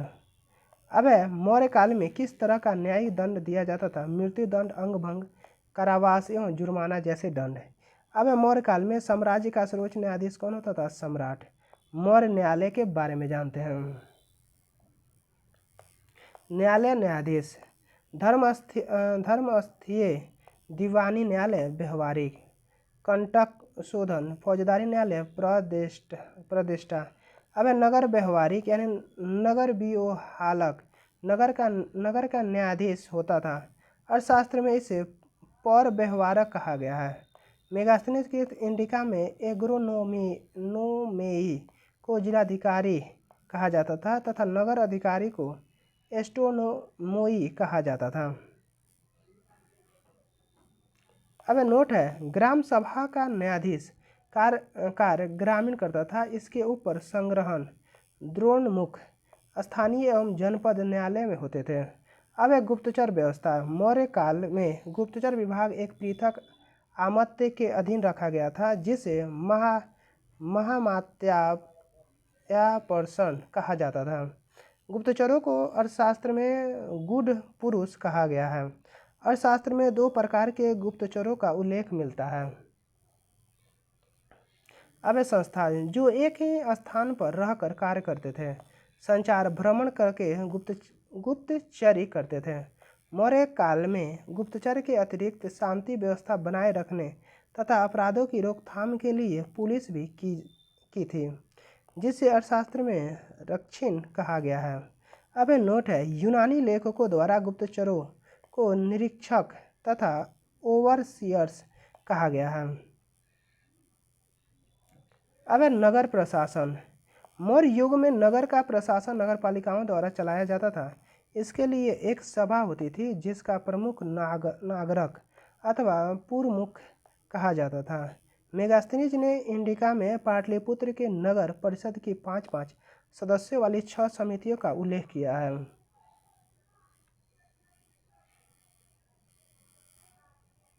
अब मौर्यकालीन नगर प्रशासन की प्रमुख समितियां, समिति और कार्य। प्रथम समिति द्वारा उद्योग शिल्पों का निरीक्षण किया जाता था। द्वितीय समिति विदेशी यात्रियों को भोजन, निवास तथा चिकित्सा का प्रबंधन करती थी। तृतीय समिति जन्म मरण का लेखा जोखा रखती थी। अब चतुर्थ समिति नगर के व्यापार वाणिज्य का प्रबंधन करती थी। पंचम समिति द्वारा उद्योग निर्मित वस्तुओं को विक्रय का निरीक्षण करती थी। छठी समिति द्वारा क्रय विक्रय वस्तुओं पर कर वसूल किया जाता था। अब ग्राम प्रशासन। मौर्य काल में प्रशासन की सबसे छोटी इकाई क्या कहलाती थी? ग्राम। मौर्य काल में ग्राम प्रशासन के अध्यक्ष को क्या कहा जाता था? ग्रामीण। मौर्य काल में ग्राम सभा के कार्यालय का कार्य कौन सा अधिकारी करता था? गोप। मौर्यकालीन ग्राम प्रशासन की जानकारी किस अभिलेख से प्राप्त होता है? सोहगौरा तथा महास्थान अभिलेख से। अब मौर्यकालीन आर्थिक स्थिति। कृषि। मौर्यकालीन अर्थव्यवस्था किस पर आधारित थी? कृषि पर। मौर्य काल में कृषि अर्थव्यवस्था को किस एक अन्य नाम से भी जाना जाता है? वर्ता। मौर्य काल में लोग किन फसलों का उत्पादन करते थे? गेहूं, जौ, चना, चावल, ईख, तिल, सरसों, मसूर और शाख है। मौर्य काल में लोग किन पशुओं का पालन करते थे? गाय, बैल, भेड़, बकरी, भैंस, गधा, ऊंट, सूअर, कुत्ता। कौटिल्य ने भूमि के किन प्रकारों का वर्णन अपने अर्थशास्त्र में किया है? कुष्ठ, जुती हुई, अकृष्ट, बिना जुती हुई, स्थल, ऊंची भूमि का। अदेव मात्रिक किस प्रकार की भूमि थी? वह भूमि जिसमें बिना वर्षा के अच्छी खेती हो सके। अदेव मात्रिक यानी भूमि को क्या कहते थे? जिसकी सिंचाई कृत्रिम साधनों से होती थी। अब मौर्य काल में सिंचाई सुविधा के लिए सुदर्शन झील का निर्माण किसने करवाया था? चंद्रगुप्त मौर्य एवं अशोक ने। मौर्य काल में भूस्वामी को क्या कहा गया है? क्षेत्रक। मौर्य काल में दूसरे की भूमि पर कृषि कार्य करने वाले कृषक को क्या कहा जाता था? काश्तकार कहा जाता था।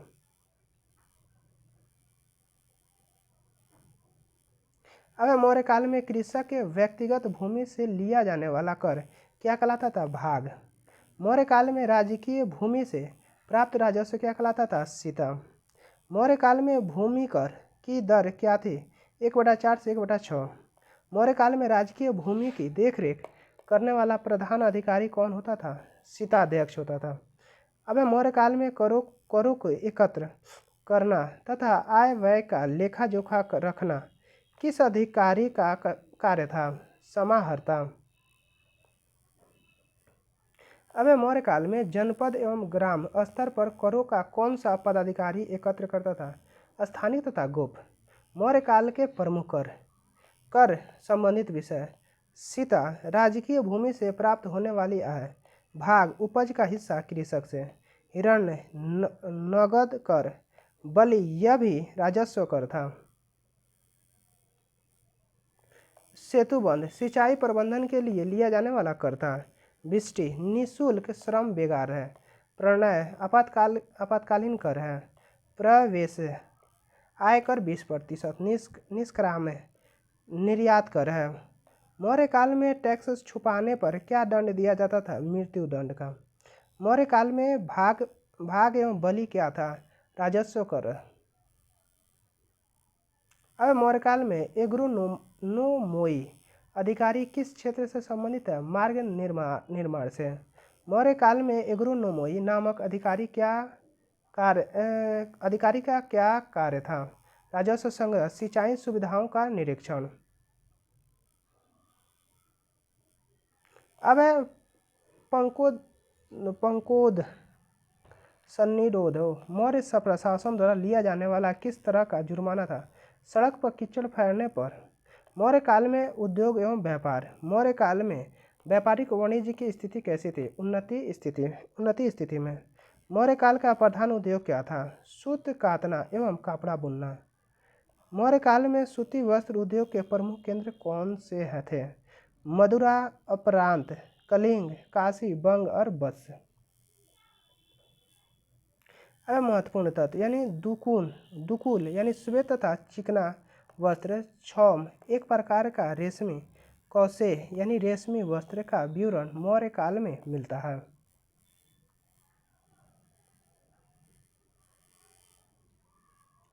अब चर्म उद्योग भी उन्नति स्थिति में था। एरियन ने भारतीयों द्वारा श्वेत चमड़े के जूते पहने जाने का उल्लेख करता है। मौर्य काल का प्रमुख व्यापारिक संगठन। श्रेणी शिल्पियों का संगठन। निगम व्यापारियों का संगठन। संघ देनदारों महाजनों का संगठन। सार्थवाह व्यापारियों के कारवां का प्रमुख। विशेष तथ्य श्रेणी न्यायालय के प्रधान को महाश्रेणी कहा जाता था। मौर्य काल में अर्थशास्त्र के अनुसार 15% ब्याज दर लिया जाता था। मौर्य काल में व्यापार किन मार्गों से लिया जाता था? स्थल एवं जल से। मौर्य काल में आंतरिक व्यापार के प्रमुख केंद्र कौन से थे? चंपा, पाटलिपुत्र, वैशाली, राजगिरी, गया, काशी। प्रयागराज, कौशाम्बी, कन्याकुब्ज, हस्तिनापुर, साकल एवं तक्षशिला। अब मौर्य काल में बाह्य व्यापार किन देशों के साथ होता था? सीरिया, मिस्र, फारस एवं अन्य पश्चिमी देशों के साथ। मौर्य काल में व्यापार के लिए प्रमुख बंदरगाह कौन से थे? भृगु कक्ष पश्चिमी भारत और ताम्रलिप्ति पूर्वी भारत। अब मौर्य काल के प्रमुख उद्योग कौन से थे? व्यापारिक जहाज़ों का निर्माण करना। मौर्य काल में व्यापारी स्थानीय एवं विदेशी वस्तुओं पर कितना मुनाफा कमा सकते थे? 5% स्थानीय वस्तुओं पर, 10% विदेशी वस्तुओं पर। मौर्य काल में मिस्र को किन वस्तुओं का निर्यात किया जाता था? हाथी के दांत, कछुए, सिपिया, मोती, रंग, नील, लकड़ी। और किस विषय पर कौटिल्य के अर्थशास्त्र में न्यूनतम जानकारी मिलती है? व्यापार मार्ग पर। मौर्य काल के व्यापार नियंत्रण के संबंध में सत्यकथन है। वस्तुओं पर 1/10 शुल्क निश्चित था। वस्तुओं के विक्रय पर राज्य की कड़ी निगरानी रहती थी। मौर्यकालीन व्यापारिक मार्ग। प्रथम मार्ग उत्तरापक्ष ताम्रलिप्ति नामक बंदरगाह से पश्चिमोत्तर भारत में पुष्क लावती तक जाता था। इस मार्ग पर चंपा, पाटलिपुत्र, वैशाली, राजगिरी, गया, काशी, प्रयाग जैसे नगर अवस्थित हैं। दूसरा मार्ग पश्चिम में पाटल से पूर्व में कौशाम्बी के समीप उत्तरापथ मार्ग में मिलता था। तीसरा मार्ग दक्षिण में प्रतिष्ठान से उत्तर में श्रावस्ती तक जाता था, जिस पर महिष्मति, उज्जैन, विदिशा आदि नगर स्थित हैं। अब है चौथा मार्ग। यह व्यापारिक मार्ग भृगु कक्ष से मथुरा तक जाता था, जिसके रास्ते में उज्जैनी पड़ता था। देखते हैं मौर्यकालीन मुद्रा व्यवस्था। यानी मौर्यकाल में व्यापार व्यवसाय किस माध्यम से किया जाता था? सिक्कों के माध्यम से। मौर्यकाल में सिक्के किस धातु के बने होते थे? सोना, चांदी और तांबे से। मौर्यकालीन प्रमुख मुद्राएं। मुद्रा और धातु निष्क एवं सुवर्ण सोना, करसापर्ण स्वर्ण और धारण चांदी। मासक एवं काकनी तांबा। नोट मौर्यों की प्रधान राजकीय मुद्रा पर्ण थी। चांदी के सिक्के पर्ण को और किस एक अन्य नाम से भी जाना जाता था? रुस्य रूप। मौर्य काल में तांबे का सबसे छोटा सिक्का क्या कहलाता था? काकनी। मौर्य काल की आहत रजत मुद्राओं पर किसकी छाप होती थी? मयूर, चंद्र और पर्वत की। अब है पर्ण। चांदी के सिक्के क्या वजन होता था? 3/4 तोले के बराबर। मौर्य काल में राजकीय टकसाल का अधीक्षक को क्या कहलाता था? लक्षणाध्यक्ष। मौर्य काल में मुद्रा परीक्षण अधिकारी किस नाम से जाना जाता था? रूपदर्शन। अब है मौर्यकालीन सामाजिक दशा। यानी मौर्यकालीन सामाजिक संरचना के विषय में जानकारी कहाँ से प्राप्त होती है? कौटिल्यकृत अर्थशास्त्र, मेगास्थनीकृत इंडिका सहित रुद्रदामन तथा अशोक के अभिलेख से। वार्ता अर्थात कृषि, पशुपालन एवं वाणिज्य के शूद्र का धर्म किस ग्रंथ में बतलाया गया है? अर्थशास्त्र में। किस धर्म सूत्र में वार्ता को शूद्र का धर्म वर्ण धर्म बतलाया गया है? गौतम धर्म सूत्र में। नोट है मेगास्थनीज के अनुसार भारतीय समाज में दास प्रथा प्रचलित नहीं थी। अब स्त्रियों की स्थिति। मौर्य काल में स्त्रियों की स्थिति कैसी थी? अच्छी थी। महत्वपूर्ण तथ्य। यानी मौर्य काल में स्त्रियों को पुनर्विवाह नियोग की अनुमति थी तथा वे विवाह, विच्छेद, तलाक कर सकते थे। यूनानी विवरणों से पता चलता है कि स्त्रियां सम्राट की अंगरक्षिका नियुक्त की जाती थी। अर्थशास्त्र में स्त्री के लिए अर्थी असूर्यपत्या, सूर्य को न देखने वाली, अवरोधन तथा अंतःपुर शब्दों का प्रयोग किया गया है। अब है संभ्रांत परिवारों की स्त्रियां प्रायः घरों में रहती थी। कौटिल्य ने ऐसी स्त्रियों को निष्कासनी कहा है। अब है मौर्य युगनी स्थापत्य एवं कला। पाषाण गृह कला एवं सर्वप्रथम विकास किस राजवंश के अंतर्गत हुआ था? मौर्य। मौर्य काल में मौर्य स्तंभ के लिए पत्थर किस स्थान से प्राप्त किया जाता था? चुनार, मिर्जापुर से। अब अशोक के स्तंभ लेख के शीर्ष पर किन पशु को चित्र उत्कीर्ण मिलता है? सिंह, अश्व, हाथी और बैल। अब मौर्य काल से संबंधित कौन सी मूर्ति कलाएं हैं? यक्षी, पाल वाहक, हाथी, धौली तथा रामपुरवा का सांड शीर्ष स्तंभ। महत्वपूर्ण तथ्य। यानी मौर्यकालीन काल में मुख्यतः कितने भागों में विभाजित किया जा सकता था? 2। राजकीय कला, दरबारी कला। यानी इसके अंतर्गत राज्य द्वारा निर्मित स्मारक मिलते हैं, जैसे राजप्रसाद, स्तंभ, गुहा, विहार और स्तूप है। अब है लोक कला। यानी इसके अंतर्गत स्वतंत्र कलाकारों द्वारा लोक रुचि की वस्तुओं का निर्माण किया गया, जैसे यक्ष यक्षिणी की मूर्तियों तथा मिट्टी की मूर्तियाँ। मौर्य युगनी स्थापत्य की विशेषता। निर्माण कार्य में पत्थर को तराश कर प्रयोग किया जाता था। लौह अयस्कों का सधा हुआ प्रयोग। चमकदार पॉलिश ओप का प्रयोग। राजप्रसाद में लकड़ी का विशेष प्रयोग।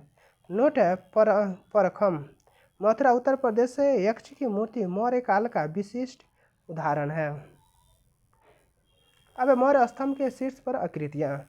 बसाढ़ सिंह शीर्ष स्तंभ, शंखी गज शीर्ष स्तंभ, रामपुरवा वृषभ शीर्ष स्तंभ, लौरिया नंदगढ़ सिंह शीर्ष स्तंभ, रामपुरवा सिंह शीर्ष स्तंभ, सांची चतुर्सिंह शीर्ष स्तंभ, सारनाथ चतुर्सिंह स्तंभ। अब मौर्य युगीन भाषा एवं साहित्य। मौर्य काल में जनसाधारण की भाषा क्या थी? पाली। अशोक ने अपने शिलालेख को किस भाषा में उत्कीर्ण करवाया था? प्राकृत भाषा में। मौर्य काल में शिक्षा का सर्वाधिक प्रसिद्ध स्थल कौन सा था? तक्षशिला। क्या था? तक्षशिला था। अब अशोक के अभिलेखों में मुख्यतः किन दो लिपियों का प्रयोग किया गया है? खरोष्ठी तथा ब्राह्मणी। मौर्य युग की प्रमुख कृतियाँ थी कथा वस्तु, मोगली पुतिस्त, कल्पसूत्र, भद्रबाहु, अर्थशास्त्र और कौटिल्य। परावर्ती मौर्य सम्राट 236 से 184 ईसा पूर्व। अब अशोक की मृत्यु 273 से 36 ईसा पूर्व के लगभग हुई। उसके बाद का मौर्य वंश का इतिहास अंधकारपूर्ण हो गया। विभिन्न स्रोतों से मौर्य वंश के 9 से 10 राजाओं का नाम मिलते हैं। पुराणों के अनुसार दिव्यवादन के अनुसार कुणाल यानी बंधुपालिक कुणाल का पुत्र, संपदी यानी कुणाल का पुत्र, इंद्रपालित बंधुपालित का भाई, बृहस्पति संपदी का पुत्र, दशोन बंधुपालिक का पौत्र, वृषसेन यानी बृहस्पति का पुत्र। अब दशरथ अशोक का पुत्र, पुण्यधर्मन वृषसेन का पुत्र, संप्रति दशरथ का पुत्र, पुण्यमित्र पुण्यधर्मन का पुत्र, शालीसुत देवधर्मन सत्यधनुष देवधर्मन का पुत्र, बृहदरथ। किस परवर्ती मौर्य शासक ने जैन धर्म का संरक्षण कहा गया? दशरथ को। मैंने परवर्ती सम्राट अशोक ने किस स्थान पर आजीविकों के लिए गुफाएं निर्मित करवाई थी? नागार्जुन पहाड़ी पर, गया जनपद, बिहार। परवर्ती मौर्य सम्राट शालीसुक की उपाधि क्या थी? शुभगसेन। पुराणों के अनुसार मौर्य वंश का अंतिम शासक किसे बतलाया गया है? बृहदरथ का। किस परवर्ती मौर्य सम्राट को प्रज्ञा दुर्बल बुद्धिहीन शासक कहा गया है? बृहदरथ को। अब पुष्यमित्र शुंग ने अंतिम मौर्य शासक बृहदरथ की किस वर्ष हत्या कर मौर्य वंश का अंत कर दिया था? 184 ईसा पूर्व में। मौर्य साम्राज्य के पतन के कारण अयोग्य तथा निर्बल उत्तराधिकारी, प्रशासन का अत्यंत केंद्रीयकरण, राष्ट्रीय चेतना का अभाव।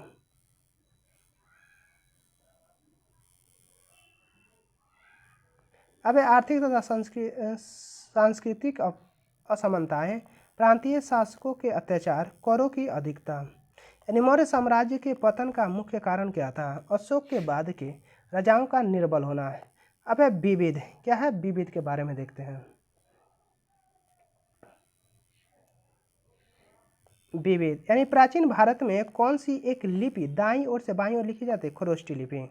अब अशोक अपने राज्याभिषेक के कितने वर्षों बाद कुछ प्राणियों की सूची जारी की थी जिससे उन प्राणियों की हत्या करने का प्रतिबंध कर दिया गया था? 26वें वर्ष में। वर्तमान नगरपालिका का कौन सा कार्य मौर्य काल से जारी है? जन्म एवं मृत्यु पंजीकरण। भारत के सांस्कृतिक इतिहास के संदर्भ में इतिवृत्तों, राजवंशी इतिहासों तथा वीरगाथाओं के कंठस्थ करना किसका कार्य है? मगध एवं सूत वर्ग का। प्राचीन भारत के किस ग्रंथ में पति द्वारा परित्याग के पत्नी के विवाह विच्छेद की अनुमति दी गई है? अर्थशास्त्र में। परिवर्तित मौर्य सम्राट शुंग एवं कर्ण के संदर्भ में सत्य कथन है। अंतिम मौर्य शासक बृहदरथ की हत्या उसके प्रधान सेनापति पुष्यमित्र शुंग ने की थी। दूसरा है अंतिम शुंग राजा देवभूति की हत्या उसके ब्राह्मण मंत्री वासुदेव कर्ण ने ने की और उसके राज सिंहासन पर हथिया लिया। अब आंध्र के कर्ण राजवंश के अंतिम शासक को पद से वंचित किया गया था। अब जनपद पर स्तर पर मौर्य अधिकारियों की सही क्रम क्या था? प्रादेशिक, राज्य और युक्त। कलियान का व्यापारी केंद्र के रूप में उल्लेख किस यूनानी लेखक ने किया था? कॉसमास ने। अब कौन सा एक स्थान अशोक के साम्राज्य में दक्षिण भाग का प्रशासकीय केंद्र था? सुवर्णगिरी। श्वेत लोहे का संदर्भ देकर किसने प्राचीन काल में भारत के विकसित लौह प्रौद्योगिकी का साक्ष्य प्रस्तुत किया? कार्टिया से। बिंदुसार के शासनकाल में अशोक ने किस अंचल का शासन भार दिया गया था? तक्षशिला एवं उज्जैनी। वह कौन सा मौर्य राजा था जिसने राजमुकुट को त्याग कर जैन धर्म को स्वीकार कर लिया था? चंद्रगुप्त मौर्य।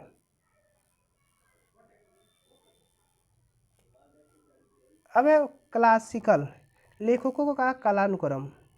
पहला एरियन 36 BC से 16 BC, स्ट्रैबो, प्लिनी और टालनी। मौर्य शासनकाल में पिंडकर किस प्रकार का था? 1 ग्राम से संयुक्त रूप से संग्रहित कर। अब भारत के विभिन्न व्यापारिक मार्गों के तुलनात्मक गुणों को बुद्धिमत्ता पूर्वक गुण विवेचन किसने किया? कौटिल्य ने अर्थशास्त्र में। वेदिका से घिरा वृक्ष का प्रतीक कहाँ से प्राप्त हुआ? मौर्यकालीन हाथ सिक्के से। कौन से कारण मौर्य काल की भौतिक संस्कृति के आधार थे? लोहे का अत्यधिक प्रयोग। अब कौन सा एक साक्ष्य अशोक की तिथि निर्धारित करने के लिए सर्वाधिक विश्वसनीय साक्ष्य है? विदेशी राजाओं का उल्लेख करने वाले अशोक के अभिलेख। अब अन्य राष्ट्रों में लड़ाइयों की भूमि को नष्ट करने का चलन बहुत बड़ा है, छोड़ देते हैं इसको। अब जैन ग्रंथों के अनुसार अशोक के पौत्र संप्रति की द्वितीय राजधानी किस नगर में स्थित थी? उज्जैन में। मौर्य काल की किस पुस्तक में जहाज निर्माण व नाविक गतिविधियों का वर्णन मिलता है? इंडिका में। प्राचीन भारत में कौन सा व्यापारिक मार्ग सबसे लंबा था? तक्षशिला से ताम्रलिपि का। मौर्य काल में गुप्तचर व्यवस्था का प्रथम विस्तृत विवरण किस ग्रंथ में मिलता है? अर्थशास्त्र में। किसका कथन है कि मौर्य काल में जहाज रानी पर राज्य का एकाधिकार था? कौटिल्य का। किसका है? कौटिल्य का।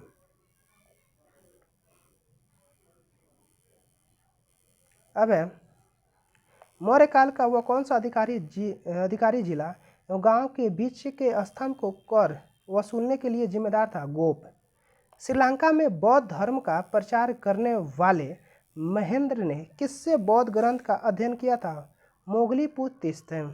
चंद्रगुप्त द्वितीय के समय पाशुपत संप्रदाय का प्रबल केंद्र किस स्थान पर स्थित था? मथुरा में। मौर्यकालीन प्रशासनिक केंद्र समापा का समीकरण किसके साथ किया जाता था? जौगढ़ से। अब किस यूनानी विद्वान ने कहा है कि चंद्रगुप्त मौर्य ने 6 लाख सैनिकों की सहायता से संपूर्ण भारत पर आक्रमण अधिकार प्राप्त किया था? प्लूटार्क ने। भारत का इतिहास लिखने वाला प्रथम विदेशी इतिहासकार किससे कहा जाता है? मेगास्थनीज को। सारनाथ स्तंभ चक्र क्या दर्शाता है? न्याय को। राजकुमार के रूप में अशोक को विद्रोह का दमन करने के लिए किस स्थान में भेजा गया था? तक्षशिला में। अब चाणक्य जो समुद्रगुप्त मौर्य का प्रसिद्ध मंत्री था, किससे ने विश्वविद्यालय का अध्यापक था? तक्षशिला का। भारतीय लोगों के किस गुण को मेगास्थनीज ने प्रशंसा की है? उच्च नैतिक स्तर की। मौर्य समाज में शांति और अनुशासन व्यवस्था का उल्लेखनीय तत्व क्या था? घरों में ताले नहीं लगाना। मौर्य युग में एक औसत व्यक्ति ने सुखी रहने का क्या कारण था? सदा एवं मितव्ययी जीवन। शिलालेख में जो समकालीन दस्तावेज होते थे उनकी विशेषता क्या होती थी? शिलालेखों में बाद में कोई परिवर्तन नहीं हो सकता था। अब मौर्य साम्राज्य के पतन के लिए ब्राह्मण प्रतिक्रियावाद उत्तरदायी था। यह कथन किस विद्वान का? हर प्रसाद शास्त्री का। वह साक्ष्य कौन सा है जो अशोक के भ्रातृ युद्ध की परंपरा को झुठलाता है? अशोक का चौथा शिलालेख। अभिधाम चिंतामणि नामक ग्रंथ में कौटिल्य के किन नामों का विवरण प्राप्त होता है? वत्स्यायन, मल्लिकानाग, कुटिल, चाणक्य, द्रमिक।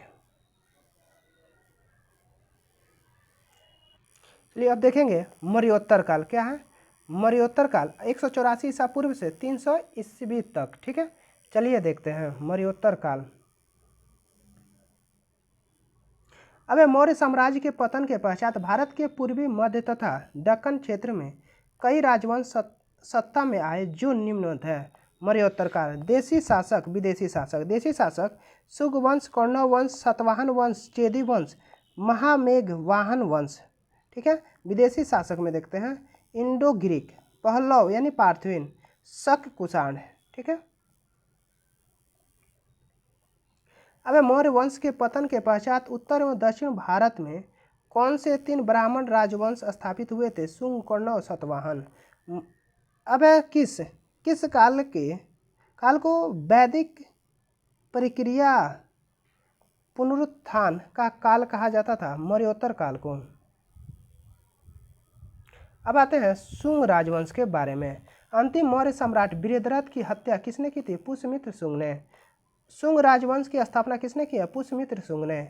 शुंग राजवंश की स्थापना कब की गई? 184 ईसा पूर्व में। शुंग राजवंश किस कुल से संबंधित है? ब्राह्मण से।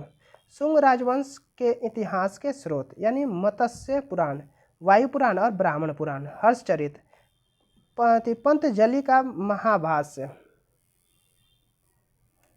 कालिदास कृत मालविका अग्निमित्रम, जैन ग्रंथ थेरावली से मेरुतुंग, हरिवंश, बौद्ध ग्रंथ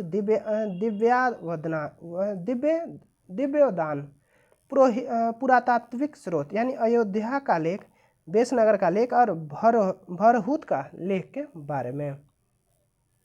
पुष्यमित्र शुंग के पुरोहित कौन थे? पतंजलि। किस ग्रंथ में यवन आक्रमण की चर्चा की गई है जिसमें बताया गया है कि यवनों के साकेत तथा माध्यमिका के रौंद डाला था? महाभाष्य में। किस ग्रंथ में विवरण मिलता है कि यवन आक्रमण साकेत, पंचाल, मथुरा तथा कुसुमध्वज, पाटलिपुत्र तथा आक्रमण किए थे? गार्गी संहिता में। अयोध्या लेख को किसने उत्तीर्ण करवाया था? धनदेव ने। पुष्यमित्र शुंग के समय कोसल प्रांत का राज्यपाल कौन था? धनदेव। कौन था? धनदेव।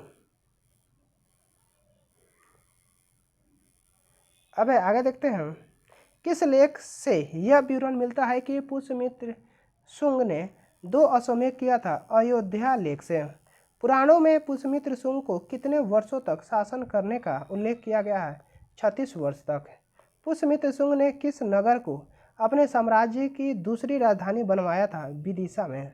पुष्यमित्र शुंग ने शासन काल के समय यवनों के आक्रमण के संदर्भ में जानकारी किन ग्रंथों से मिलती है? महाभाष्य, गार्गी संहिता तथा मालविका अग्निमित्रम से। वह कौन सा शुंग राजवंश का 9वां शासक था जिसके राज दरबार में यवन शासक एंटियालकिड्स का राजदूत हेलियोडोरस विदिशा आया था? भागवत अथवा भागभद्र। शुंग राजवंश का अंतिम शासक कौन था? देवभूमि। शुंग राजवंश के अंतिम शासक देवभूति की हत्या करके किसने शुंग राजवंश की समाप्ति की थी? वसुदेव ने। अब कर्ण राजवंश क्या है? कर्ण राजवंश के बारे में जानते हैं। अब कर्ण राजवंश की स्थापना किसने की थी? वासुदेव ने। कर्ण राजवंश की स्थापना कब की गई थी? संभवतः 72 ईसा पूर्व में। पुराणों के अनुसार कर्ण वंश के कुल कितने शासक ने शासन किया था? वासुदेव, भूमिमित्र, नारायण और सुशर्मा। कर्ण राजवंश का अंतिम शासक कौन था? सुशर्मा। कर्ण राजवंश की राजधानी कहाँ थी? पाटलिपुत्र। कर्ण राजवंश की समाप्ति कब हुई थी? 27 ईसा पूर्व में। अब शुंगकालीन संस्कृति, सामाजिक जीवन। शुंगकालीन सामाजिक जीवन किस पर आधारित था? वर्णाश्रम पर। शुंगकालीन संस्कृति में वर्णाश्रम धर्म तथा संस्कारों का पालन न करने वाले लोगों को क्या कहलाते थे? वार्त्य, वृषण अथवा संस्कार संकर। शुंगकालीन समाज में स्त्रियों की दशा कैसी थी? अच्छी थी। महत्वपूर्ण तथ्य क्या है? महत्वपूर्ण तथ्य, शुंगकालीन समाज में अनुलोम एवं प्रतिलोम विवाह प्रचलित है। उच्च वर्ण का व्यक्ति निम्न वर्ण की कन्या से विवाह कर सकता था, जिसे अनुलोम विवाह कहा जाता था। निम्न वर्ण का व्यक्ति उच्च वर्ण की कन्या से विवाह करना प्रतिलोम विवाह कहलाता था। शुंगकालीन संस्कृति में सगोत्र तथा सपिंड विवाह वर्जित है एवं तलाक प्रथा की इस समय वर्जित है। मनु ने विवाह को आजीवन चलने वाली संस्था बताया है। अब है आर्थिक जीवन। शुंगकालीन समाज में लोगों का आर्थिक जीवन किस पर निर्भर था? कृषि तथा पशुपालन पर। अब है महत्वपूर्ण तथ्य, यानी शुंगकालीन संस्कृति में व्यापार उन्नति स्थिति में था। इस समय विभिन्न व्यवसाय प्रचलित थे, जैसे मालाकार, सुवर्णकार, लौहकार, ताम्रकार, जौहरी, कुम्हार, चर्मकार, चित्रकार, रंगरेज, दर्जी, जुलाहे, रथकार आदि थे। पाटलिपुत्र, कौशाम्बी, हस्तिनापुर, वैशाली, तक्षशिला, वाराणसी आदि प्रमुख व्यापारिक नगर थे। अब भृगु कक्ष, सुपारक, ताम्रलिप्ति प्रमुख व्यापारिक बंदरगाह थे। पोत निर्माण इस काल का एक प्रमुख व्यवसाय था। इस समय रेशमी वस्त्र, हीरे जवाहरात, हाथी दांत की वस्तुएं तथा गरम मसाले का निर्यात किया जाता था। अब इस समय व्यापार विनियमन नियमित सिक्कों द्वारा होता था। स्वर्ण मुद्रा को निष्क, दिनार, सुवर्ण मासिक कहा जाता था, जबकि तांबे के सिक्के करसापर्ण एवं चांदी के सिक्के पुराण अथवा धारण कहलाते थे। धार्मिक क्या है? धार्मिक दशक। शुंग काल वैदिक अथवा ब्राह्मण धर्म का पुनर्जागरण का काल माना जाता है। वैदिक अनुष्ठानों पर बल दिया जाने लगा। इसी समय यह सिद्धांत प्रतिपादित हुआ कि जीव ही जीव का अति आहार है। अब इसी समय भगवान धर्म का उदय हुआ। इसी समय मथुरा के समीप मोर नामक स्थान से एक लेख प्राप्त हुआ, जिसमें तोषा नामक किसी विदेशी स्त्री से संकर्षण, वासुदेव, प्रद्युम्न, सांब तथा अनिरुद्ध की मूर्तियों की स्थापना की चर्चा मिलती है। शुंग काल धार्मिक सहिष्णुता का काल रहा है। भाषण एवं साहित्य। शुंग काल में संस्कृत भाषा का पुनरुत्थान हुआ। इस वंश के राजाओं ने संस्कृत भाषा को प्रोत्साहन दिया था। संस्कृत भाषा को स्थिर रखने के लिए पतंजलि ने पाणिनि की अष्टाध्यायी पर महाभाष्य नामक ग्रंथ की रचना की थी।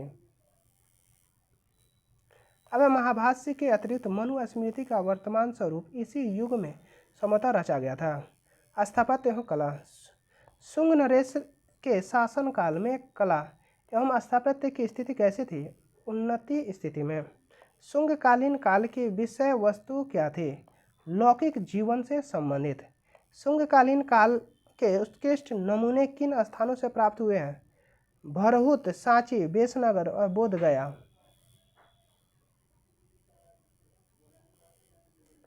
अब शुंग काल के सर्वोत्तम स्मारक किसे माना जाता था? स्तूप को। भरहुत स्तूप की खोज किसने की थी? कनिंघम महोदय ने। कनिंघम महोदय ने भरहुत स्तूप की खोज कब की थी? 1837 ईस्वी में। भरहुत स्तूप की पाषाण वेदिका तथा तोरणों का निर्माण किस काल में हुआ था? शुंग काल में। भरहुत स्तूप के पूर्वी तोरण पर उत्कीर्ण लेख किस शुंग शासक के नाम पर उल्लेख मिलता है? धनभूति का। बोधगया के विशाल मंदिर के चारों ओर निर्मित पाषाण वेदिक का निर्माण किस काल में हुआ था? शुंग काल में।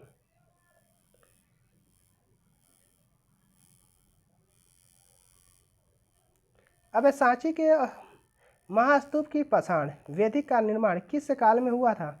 शुंग काल में। बेसनगर विदिशा से प्राप्त हेलियोडोरस का गरुण स्तंभ का निर्माण किस काल में हुआ था?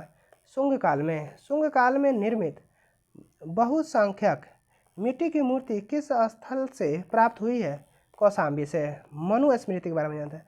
भारतवर्ष की सर्व प्राचीन तथा सर्व प्रसिद्ध स्मृति मनुस्मृति का कालक्रम 200 ईसा पूर्व से 200 ईस्वी अर्थात मौर्योत्तर काल माना जाता है। अब मनुस्मृति ग्रंथ को किस एक अन्य नाम से भी जाना जाता है? मानव धर्म शास्त्र से।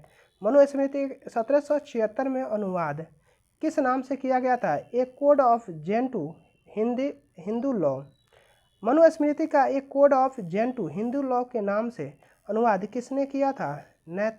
नेथेलियल हेलहेड ने। मनुस्मृति में चारों वर्णों के कर्तव्यों का विवरण इस प्रकार दिया गया है। ब्राह्मण जो है अध्ययन अध्यापन यजन याजन दान करना। क्षत्रिय का प्रधान कर्तव्य राज्य की रक्षा से। वैश्य जो है व्यापार वाणिज्य करना। शूद्र जो है तीनों वर्णों की सेवा करना। नोट में मनुस्मृति के टीकाकरण। भारूची गोविंद राज कुल्लुक भट्ट नारायण मेघातिथि। मनु के आर्य संस्कृति के 4 क्षेत्रों में विभक्त किया गया है। ब्रह्मावर्त सरस्वती व दृष्टि के बीच का भाग है। ब्रह्मऋषि देश यानी गंगा यमुना के मध्य का भाग कुरुक्षेत्र मत्स्य पंचाल व सूरसेन जनपद है। मध्य देश यानी हिमालय मध्य सरस्वती का प्रयोग के बीच का प्रदेश है। अब आर्यावर्त दो पर्वतों व पूर्वापर समुद्र के बीच का भाग है। ठीक है, अगला क्वेश्चन है धर्मशास्त्र रचनाओं के संबंध में सत्य कथन है, यानी चारों वर्णों और सामाजिक जीवन के मापदंडों का संदर्भ में। अब विविध देखते हैं, क्या है विविध। किस हिंदू यवन शासक ने शीशे के सिक्के जारी किए थे? स्ट्रोबे सेकेंड ने। मौर्योत्तर काल के किस शासक ने सिक्कों पर संकर्षण एवं वासुदेव दोनों में चित्र अंकित किया? अगाथोक्लिज के। कौन है? अगाथोक्लिज के। अब किस अभिलेख में रुद्रदामन प्रथम की विभिन्न उपलब्धियां वर्णित है? जूनागढ़ अभिलेख में। उत्तरी तथा उत्तरी पश्चिम भारत में सर्वाधिक संख्या में तांबे के सिक्के किस राज्य ने जारी किए थे? कुषाणों ने। यौधेय सिक्के पर किस देवता का अंकन मिलता है? कार्तिकेय का। कनिष्क के रबतक अभिलेख में किन नगरों का उल्लेख मिलता है? साकेत कौशाम्बी पाटलिपुत्र तथा चंपा का। तक्षशिला विश्वविद्यालय से आयुर्वेद की स्थिति किसने प्राप्त की थी? चरक तथा जीवक ने। अब किस चीनी जनरल ने कनिष्क को हराया था? पान चाउ ने। बाल विवाह की प्रथा कब से प्रारंभ हुई थी? कुषाण काल से। अफगानिस्तान का बामियान क्यों प्रसिद्ध था? बुद्ध प्रतिमा के लिए। किस मूर्ति कला में सदैव हरित स्तरित चट्टान शिफ्ट का प्रयोग माध्यम के रूप में होता था? गंधार मूर्तिकला। पूर्वी रोमन शासक जस्टिनियन का सर्वाधिक महत्वपूर्ण योगदान किस क्षेत्र में था? विधि में। अब कनिष्क के सारनाथ बौद्ध प्रतिमा अभिलेख की तिथि क्या थी? 81 ईसा सन यानी शक संवत का प्रारंभ कब किया गया था? 78 ईस्वी में। विक्रम एवं शक संवत में कितने वर्षों का अंतर है? 135 वर्ष का। अब विक्रम संवत कब से प्रारंभ हुआ? 57 ईसा पूर्व से। अब एक कुषाण देवकुल जहाँ राजघराने के व्यक्तियों को मूर्तियाँ रखी जाती थी कहाँ मिला है? माट से। पेरिप्लस ऑफ द एरिथ्रियन सी में उल्लेखित दक्षिणापथ के अंतर्देशीय बाजारों के प्रतिनिधि किस स्थान से संबंधित है? प्रतिष्ठित एवं तगर से। अब यौधेयों ने अपने टकसाल किस स्थान पर स्थापित किए थे? रोहतक तथा सुनेत में।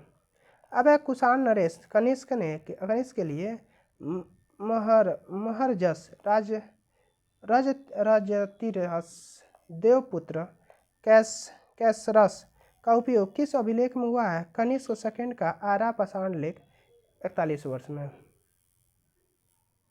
अब पेरिप्लस ऑफ द एरिथ्रियन सी में दिए गए सत्य कथन है, बहुत सारा है, छोड़िए इसको।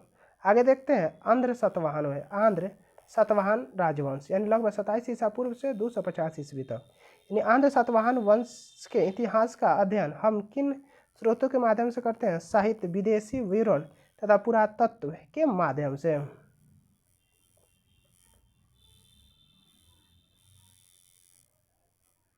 अब किन साहित्यिक स्रोत से सर्वप्रथम सातवाहनों की जानकारी प्राप्त होती है?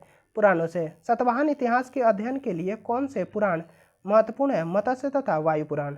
पुराणों में सातवाहनों को क्या कहा गया है? अंध्रभृत तथा अंध्र जातीय। पुराणों में किसे सातवाहन वंश का संस्थापक बताया गया है? सिंधुक, शिशुक अथवा शिप्रक। सिमुक ने किस कर्ण शासक की हत्या करके सातवाहन वंश की नींव डाली थी? सुशर्मा ने। सातवाहन वंश का शासन किस क्षेत्र का विस्तारित था? महाराष्ट्र, आंध्र प्रदेश और कर्नाटक तक। सातवाहन वंश की राजधानी कहाँ पर अवस्थित थी? प्रतिष्ठान पैठान। सातवाहन राजवंश की राजकीय भाषा एवं लिपि क्या थी? प्राकृतिक और ब्राह्मणी लिपि। सातवाहन कालीन प्रमुख अभिलेख यानी नागनिका का नाना घाट महाराष्ट्र के पूना जिले में स्थित का लेख है। गौतमीपुत्र सातकर्णी के नासिक से प्राप्त 2 गुहालेख हैं। गौतमी बालश्री का नासिक गुहालेख, वासिष्ठीपुत्र पुलमावी का नासिक गुहालेख, वासिष्ठीपुत्र पुलुमावी का कार्ले गुहालेख, यज्ञश्री सातकर्णी का नासिक गुहालेख। अब सातवाहनों के मूल निवास के संदर्भ में विद्वानों के विद्वान मत। अब रैप्सन, स्मिथ तथा भंडारकर आंध्र प्रदेश। स्मिथ श्रीकाकुलम, भंडारकर धन्यकटक, शुक्लशंकर बेलारी मैसूर। अब सातकर्णी प्रथम। सातवाहन वंश का पहला यशस्वी शासक किसे माना जाता है? सातकर्णी प्रथम को। सातकर्णी प्रथम के शासक के संदर्भ में महत्वपूर्ण सूचनाएं किस अभिलेख से प्राप्त होती है? नायनिका नानाघाट अभिलेख से। सातकर्णी प्रथम में किन योगों का संपादन किया गया था? 2 अश्वमेध तथा 1 राजस्व योग का। सातकर्णी प्रथम में कौन सी उपाधि धारण की थी?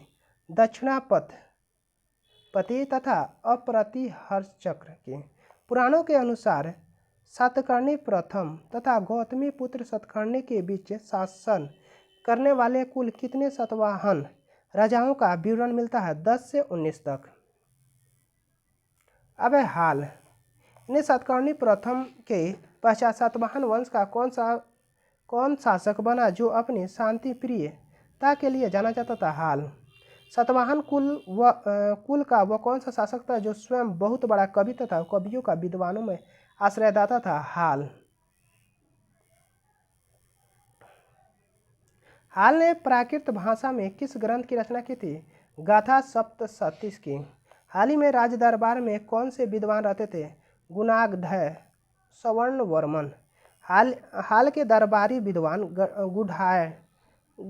गुणाढ्य और सर्ववर्मन ने किन ग्रंथों की रचना की थी? बृहत कथा तथा कांतत्रय की। गौतमी पुत्र सातकर्णी 1006 से 130 ईस्वी। अब सातवाहन वंश के किस शासक ने सातवाहन की खोई हुई शक्ति प्रतिष्ठान पुनः प्राप्त की थी? गौतमी पुत्र सातकर्णी। पुराणों के अनुसार गौतमी पुत्र सातकर्णी सातवाहन वंश का किस क्रम का शासक था? 23वें। गौतमी पुत्र सातकर्णी सैनिक सफलताओं एवं अन्य कार्यों की जानकारी किन स्रोतों से प्राप्त है? गौतमी बलश्री के नासिक प्रशस्ति, पुलुमावी के नासिक गुहालेख से। अब महत्वपूर्ण कुछ तथ्य है वो देखते हैं। अब नासिक प्रशस्ति में गौतमी सातकर्णी को वेदों का आश्रय, आगमनिलय तथा अद्वितीय ब्राह्मण कहा गया है। गौतम पुत्र सातकर्णी ने बेनाकट स्वामी की उपाधि धारित की थी तथा वेनाकटक नामक नगर की स्थापना की थी। गौतमी पुत्र सातकर्णी ने महाराज, स्वामी आदि उपाधि धारण की थी। नासिक अभिलेख में गौतमीपुत्र सतकर्णी को पर्वतों का स्वामी कहा गया है। इस प्रशस्ति में बतलाया गया है कि उसके घोड़े ने तीनों समुद्रों का पानी पिया था। अब गौतमीपुत्र सतकर्णी ने अजकाल किया तथा कार्ले ने बौद्ध भिक्षुओं को कौन सा ग्राम दान दिया था? करजक नामक ग्राम। गौतमीपुत्र सतकर्णी ने किस शासक को पराजित किया था? नहपान को। अब देखते हैं, अब किस सतवाहन शासक को द्विजों तथा द्विजेतर जातीय कुलों का वर्धन करने वाला कहा गया है? गौतमीपुत्र सतकर्णी को। गौतमीपुत्र सतकर्णी कुल कितने वर्षों तक शासन किया था? 24 वर्षों तक। अब वासिष्ठी पुत्र पुलुमावी, ठीक है, 130 ईस्वी से 154 ईस्वी तक। गौतमीपुत्र सतकर्णी के बाद सतवाहन वंश का कौन सा शासक बना था? वशिष्ठी पुत्र पुलुमावी। वशिष्ठी पुत्र पुलुमावी को पुराणों में क्या कहा गया?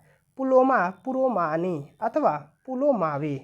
किस सतवाहन शासक को प्रथम आंध्र सम्राट कहा गया? वशिष्ठी पुत्र पुलुमावी। आंध्र प्रदेश का आधिपत्य स्थापित करने के पश्चात वशिष्ठ पुत्र पुलुमावी ने कौन सी उपाधि धारण की थी? दक्षिणापथेश्वर की। अब महत्वपूर्ण तथ्य, पुराणों के अनुसार वशिष्ठ पुत्र पुलुमावी ने लगभग 130 से 159 तक शासन किया था। उसके कुछ सिक्कों पर 2 पतवारों वाले जहाज चित्र बना हुआ है जो सतवाहनों की 9 शक्तियों को विकसित होने के प्रमाण है। उसी के काल में अमरावती के अद्भुत संवर्धन हुआ था। पुराणों के पुलुमावी के बाद शिव श्री सतकर्णी 159 से 166 ईस्वी तक शिव स्कंद शासकी 167 ईस्वी से 174 ईस्वी राजा हुआ। अब है यज्ञश्री सतकर्णी 165 ईस्वी से 193 ईस्वी। सतवाहन वंश का अंतिम महत्वपूर्ण शासक कौन था? यज्ञश्री सतकर्णी। यज्ञश्री सतकर्णी ने कुल कितने वर्षों तक शासन किया था? 27 वर्षों तक। किस सतवाहन शासक के सिक्के पर जलपोत का चिन्ह उत्कीर्ण मिलता है? यज्ञश्री सतकर्णी के। सतवाहन साम्राज्य का विघटन। सतवाहन साम्राज्य के पतन के पश्चात दक्षिण पश्चिम भारत में किन राजवंशों ने अपनी स्वतंत्र सत्ता स्थापित की थी? अब है इक्ष्वाकु, श्रीपवर्ती आंध्र अभी, नासिक प्रदेश महाराष्ट्र, चतुशाक्य वंश कुंतल प्रदेश कर्नाटक। पुराणों में यज्ञश्री सतकर्णी के पश्चात किन सतवाहन शासकों ने नामों का उल्लेख मिलता है? विजय, चंद्रश्री तथा पुलोमा। अब आभीर वंश की स्थापना किसने की थी? ईश्वर सेन ने। कलचुरी देवी संवत की स्थापना किसने की थी? ईश्वर सेन ने। अब ईश्वर सेन की कलचुरी देवी चेदी संवत की स्थापना कब हुई थी? 248 से 249 ईस्वी। पुराणों में इक्ष्वाकु वंशीय शासक को क्या कहा गया है? श्री पर्वतीय तथा आंध्रभृत कहा गया है। इक्ष्वाकु वंश की स्थापना किसने की है? श्री शांतमूल ने। इक्ष्वाकु वंशीय शासक किसके समान थे? सतवाहन के। किस इक्ष्वाकु वंशीय शासक ने अश्वमेध यज्ञ किया था? श्री शांतमूल ने। अब इक्ष्वाकु वंशीय शासक किस मत के पोषक थे? बौद्ध मत के। इक्ष्वाकु शासक की समाप्ति किस राजवंश ने की थी? पल्लव ने कांची में। सतवाहन वंश का अंतिम शासक कौन था? पुलुमावी IV। ठीक है, आगे देखते हैं। अब महाराष्ट्र तथा कुंतल, महत्वपूर्ण तथ्य है, महाराष्ट्र तथा कुंतल प्रदेश के ऊपर 3री सदी में चटुसातकर्णी वंश का शासन स्थापित हुआ। इस वंश के शासन की समाप्ति कदंबों ने किया था। दक्षिण भारत में अन्य छोटे छोटे राजवंश राजनीति में सक्रिय थे। कृष्णा तथा मुसलीपट्टनम के बीच बृहत्फाल तथा कृष्णा और गोदावरी के बीच सलंकायन राजवंश था। अब बृहत्फलायों की राजधानी पिथुंड तथा सलंकायनों का राजधानी बेंगे थी। इस तरह 3री शताब्दी के मध्य सतवाहन साम्राज्य पूर्ण रूपेण छिन्न भिन्न हो गया।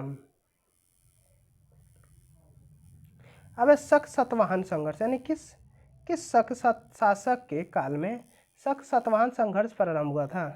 न पान क्षरात वंश में। गौतमी पुत्र सतकर्णी ने किस शक शासक को पराजित किया था? न पान एवं ऋण ऋषभद्र उसोदात। यानी किसी अभिलेख में गौतमी पुत्र सतकर्णी के संदर्भ में कथन उद्धृत है कि 6 रातों का विनाश करने वाला एवं शक यवन को पहलवों का उन्मूलन करने वाला तथा सतवाहन कुल की प्रतिष्ठा को पुनः स्थापित करने वाला कहा गया है नासिक प्रशस्ति में। अब वशिष्ठी पुत्र पुलुमावी के समय सातवाहनों का संघर्ष किस शक शासक के साथ हुआ था? कादम्बकम। अब दक्षिणावर्ती स्वामी वशिष्ठी पुलुमावी को किस शक शासक ने पराजित किया था? रुद्रदामन कदरामक शासक ने। कलिंग का चेदी राजवंश यानी कलिंग के चेदी राजवंश की स्थापना किसने की थी? महामेघवाहन ने। अब चेदी राजवंश का सर्वाधिक शक्तिशाली राजा कौन था? खारवेल। अब चेदी शासक खारवेल का शासन काल कब से प्रारंभ हुआ था? 44 ईसा पूर्व में। किस अभिलेख में खारवेल के संदर्भ में विस्तृत जानकारी प्राप्त होती है? हाथी गुफा अभिलेख से। खारवेल का हाथी गुफा अभिलेख कहाँ पर अवस्थित था? उदयगिरी खंडगिरी की पहाड़ी पर। चेदी शासक खारवेल किस मत का अनुयायी था? जैन का। चेदी शासक खारवेल ने किस स्थान से एक नहर का निर्माण करवाया था? तनसूली के कलिंग तक। अब महत्वपूर्ण तथ्य। हाथी गुफा अभिलेख से राजा खारवेल के राजाभिषेक के प्रथम वर्ष से लेकर 13वें वर्ष तक शासन एवं कार्यों का विवरण मिलता है। शासन के 11वें वर्ष खारवेल ने पिथुंड नगर मद्रास के निकट में गदहों का हल चलवाया था।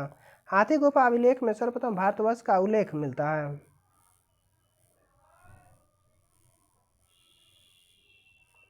अब चेदी शासक खारवेल की चक्रवर्ती की उपाधि से संबंधित जानकारी किस अभिलेख से प्राप्त होता है? रानी के अभिलेख से। चेदी शासक खारवेल ने चक्रवर्ती के अतिरिक्त और किन अन्य उपाधियों की धारणा किया है? राजर्षि, विजयराज, धर्मराज, भिक्षुराज, वृद्धराज। अब हाथी गुफा अभिलेख की उत्कीर्ण तिथि कब से मानी जाती है? ईसा पूर्व प्रथम शताब्दी से। अब सातवाहन युगीन संस्कृति शासन व्यवस्था। सातवाहन प्रशासन स्वरूप कैसा था? राजतंत्रात्मक। सातवाहन नरेशों ने किस तरह की उपाधियां धारण की थी? राजन, राजराज, महाराज एवं स्वामीन के। सातवाहन रानियां किस तरह की उपाधियां धारण की थी? देवी और महादेवी के। सातवाहन काल में किन 2 रानियों ने प्रशासन में सक्रिय रूप से भाग लिया था? किस रूप में भाग था? नागनिका तथा गौतमी वलश्री। सम्राट की सहायता के लिए किस अधिकारियों का एक सामान्य वर्ग था? अमात्यों का। महारठी तथा महाभोज जैसे बड़े संतों का उल्लेख किस अभिलेख में किया गया है? कार्ले तथा कन्हेरी के लेख में। अब मराठी तथा महाभोज किस क्षेत्र के समान थे? उत्तरी कोंकण क्षेत्र के। अब महत्वपूर्ण तथ्य यानी प्रशासन की सुविधा के लिए साम्राज्य को अनेक विभागों में बांटा गया था जिन्हें आहार कहा जाता था। प्रत्येक आहार के अंतर्गत एक निगम, केंद्रीय नगर तथा कई गांव होते हैं। प्रत्येक आहार पर शासन एक आमर्त्य के अधीन होता था। सातवाहन लेखों से प्रशासन के कुछ अन्य पदाधिकारियों के नाम भी मिलते हैं जैसे भंडागारिक, कोषाध्यक्ष, रज्जुक, राजस्व विभाग का प्रमुख, पनिघरक, नगरों में जल के सेनापति आदि। अब ग्रामों का अध्यक्ष ग्रामिक होता था। सातवाहन काल में नगरों का शासन निगम सभा द्वारा चलाया जाता था। सातवाहन काल के प्रमुख नगर थे भरूखच, सोपारा, कलियुग आदि थे। इनमें कुछ प्रसिद्ध व्यापारिक केंद्र थे। सातवाहन राजाओं ने ब्राह्मणों तथा श्रमणों को कर मुक्त भूमि दान दिया था जो कालांतर में सातवाहन को जन्म दिया।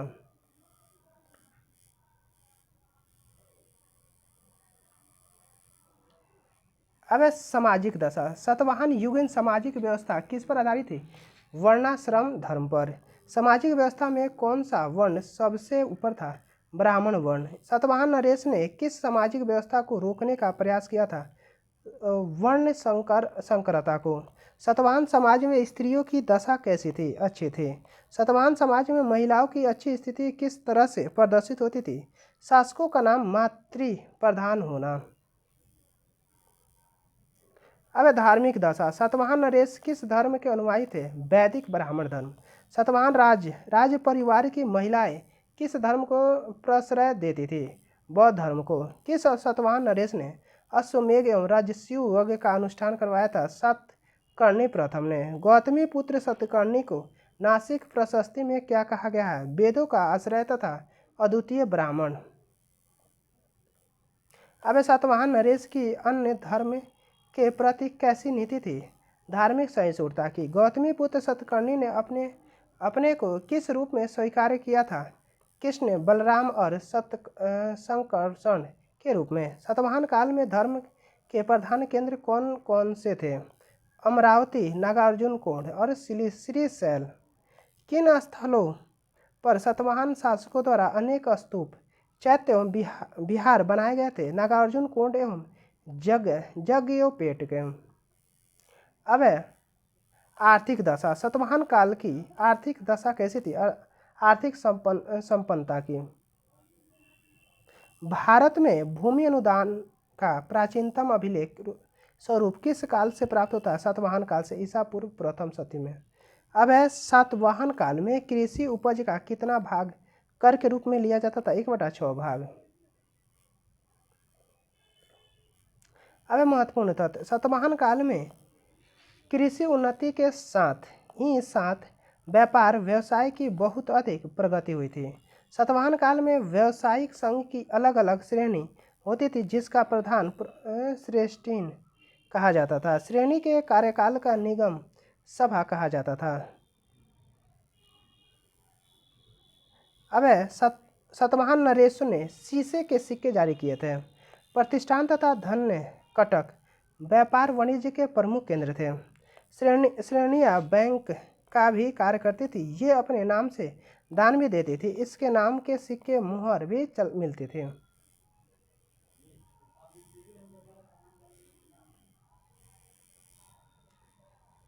सातवाहन काल में बाह्य व्यापार किन देशों के साथ होता था? श्रीलंका, जावा, सुमात्रा तथा रोम।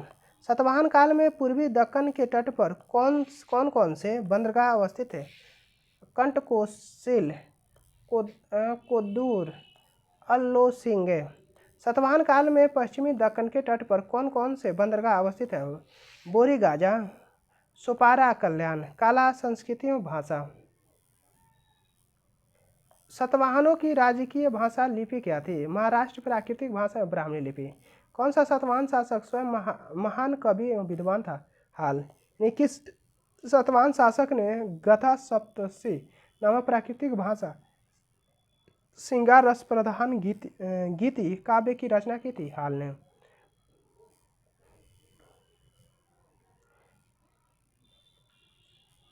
अब गुड ने बृहत कथा नामक ग्रंथ की रचना किस भाषा में लिखी है? पैशाची प्राकृत भाषा में। किस अभिलेख से सातवाहन रानी ने संस्कृत भाषा का प्रयोग किया है? किन्नरी अभिलेख में। अब कला एवं स्थापत्य के संदर्भ में अमरावती स्तूप भारतीय वास्तुकला की सर्वोत्तम कृति थी। चारुत्व के विविध तत्वों के मनोहारी समन्वयन इस महान कृति में दर्शनीय है। लेखों में अमरावती का प्राचीन नाम धन्य कटक मिलता है। कर्नल मैकेंजी ने 1797 ईस्वी में सर्वप्रथम अमरावती स्तूप का पता लगाया था। 1840 ईस्वी में इलियट द्वारा इस स्तूप का उत्खनन करवाया गया। नागार्जुनीकोंड का एक अन्य नाम विजयपुरी भी मिलता है। अब इक्ष्वाकु नरेश मराठी वीर पुरुष दत्त के शासनकाल में नागार्जुन महास्तूप के निकट एक सरोवर संवर्धन हुआ था। अब हिनयान धर्म से संबंधित प्रमुख चैत्य हैं भाजा, कोंडाने, पीतलखोर, अजंता, 9वीं-10वीं गुफा बेडसा, नासिक तथा कार्ले। कार्ले के चौथे गुहा बिहार में हरफान नामक पारसी का नाम उत्कीर्ण मिलता है। ठीक है, यहाँ पे हमारा चैप्टर खत्म हुआ। अगला वीडियो में देखेंगे बाह्य आक्रमण द्वारा स्थापित राजवंश। Thank you for watching, like share and subscribe.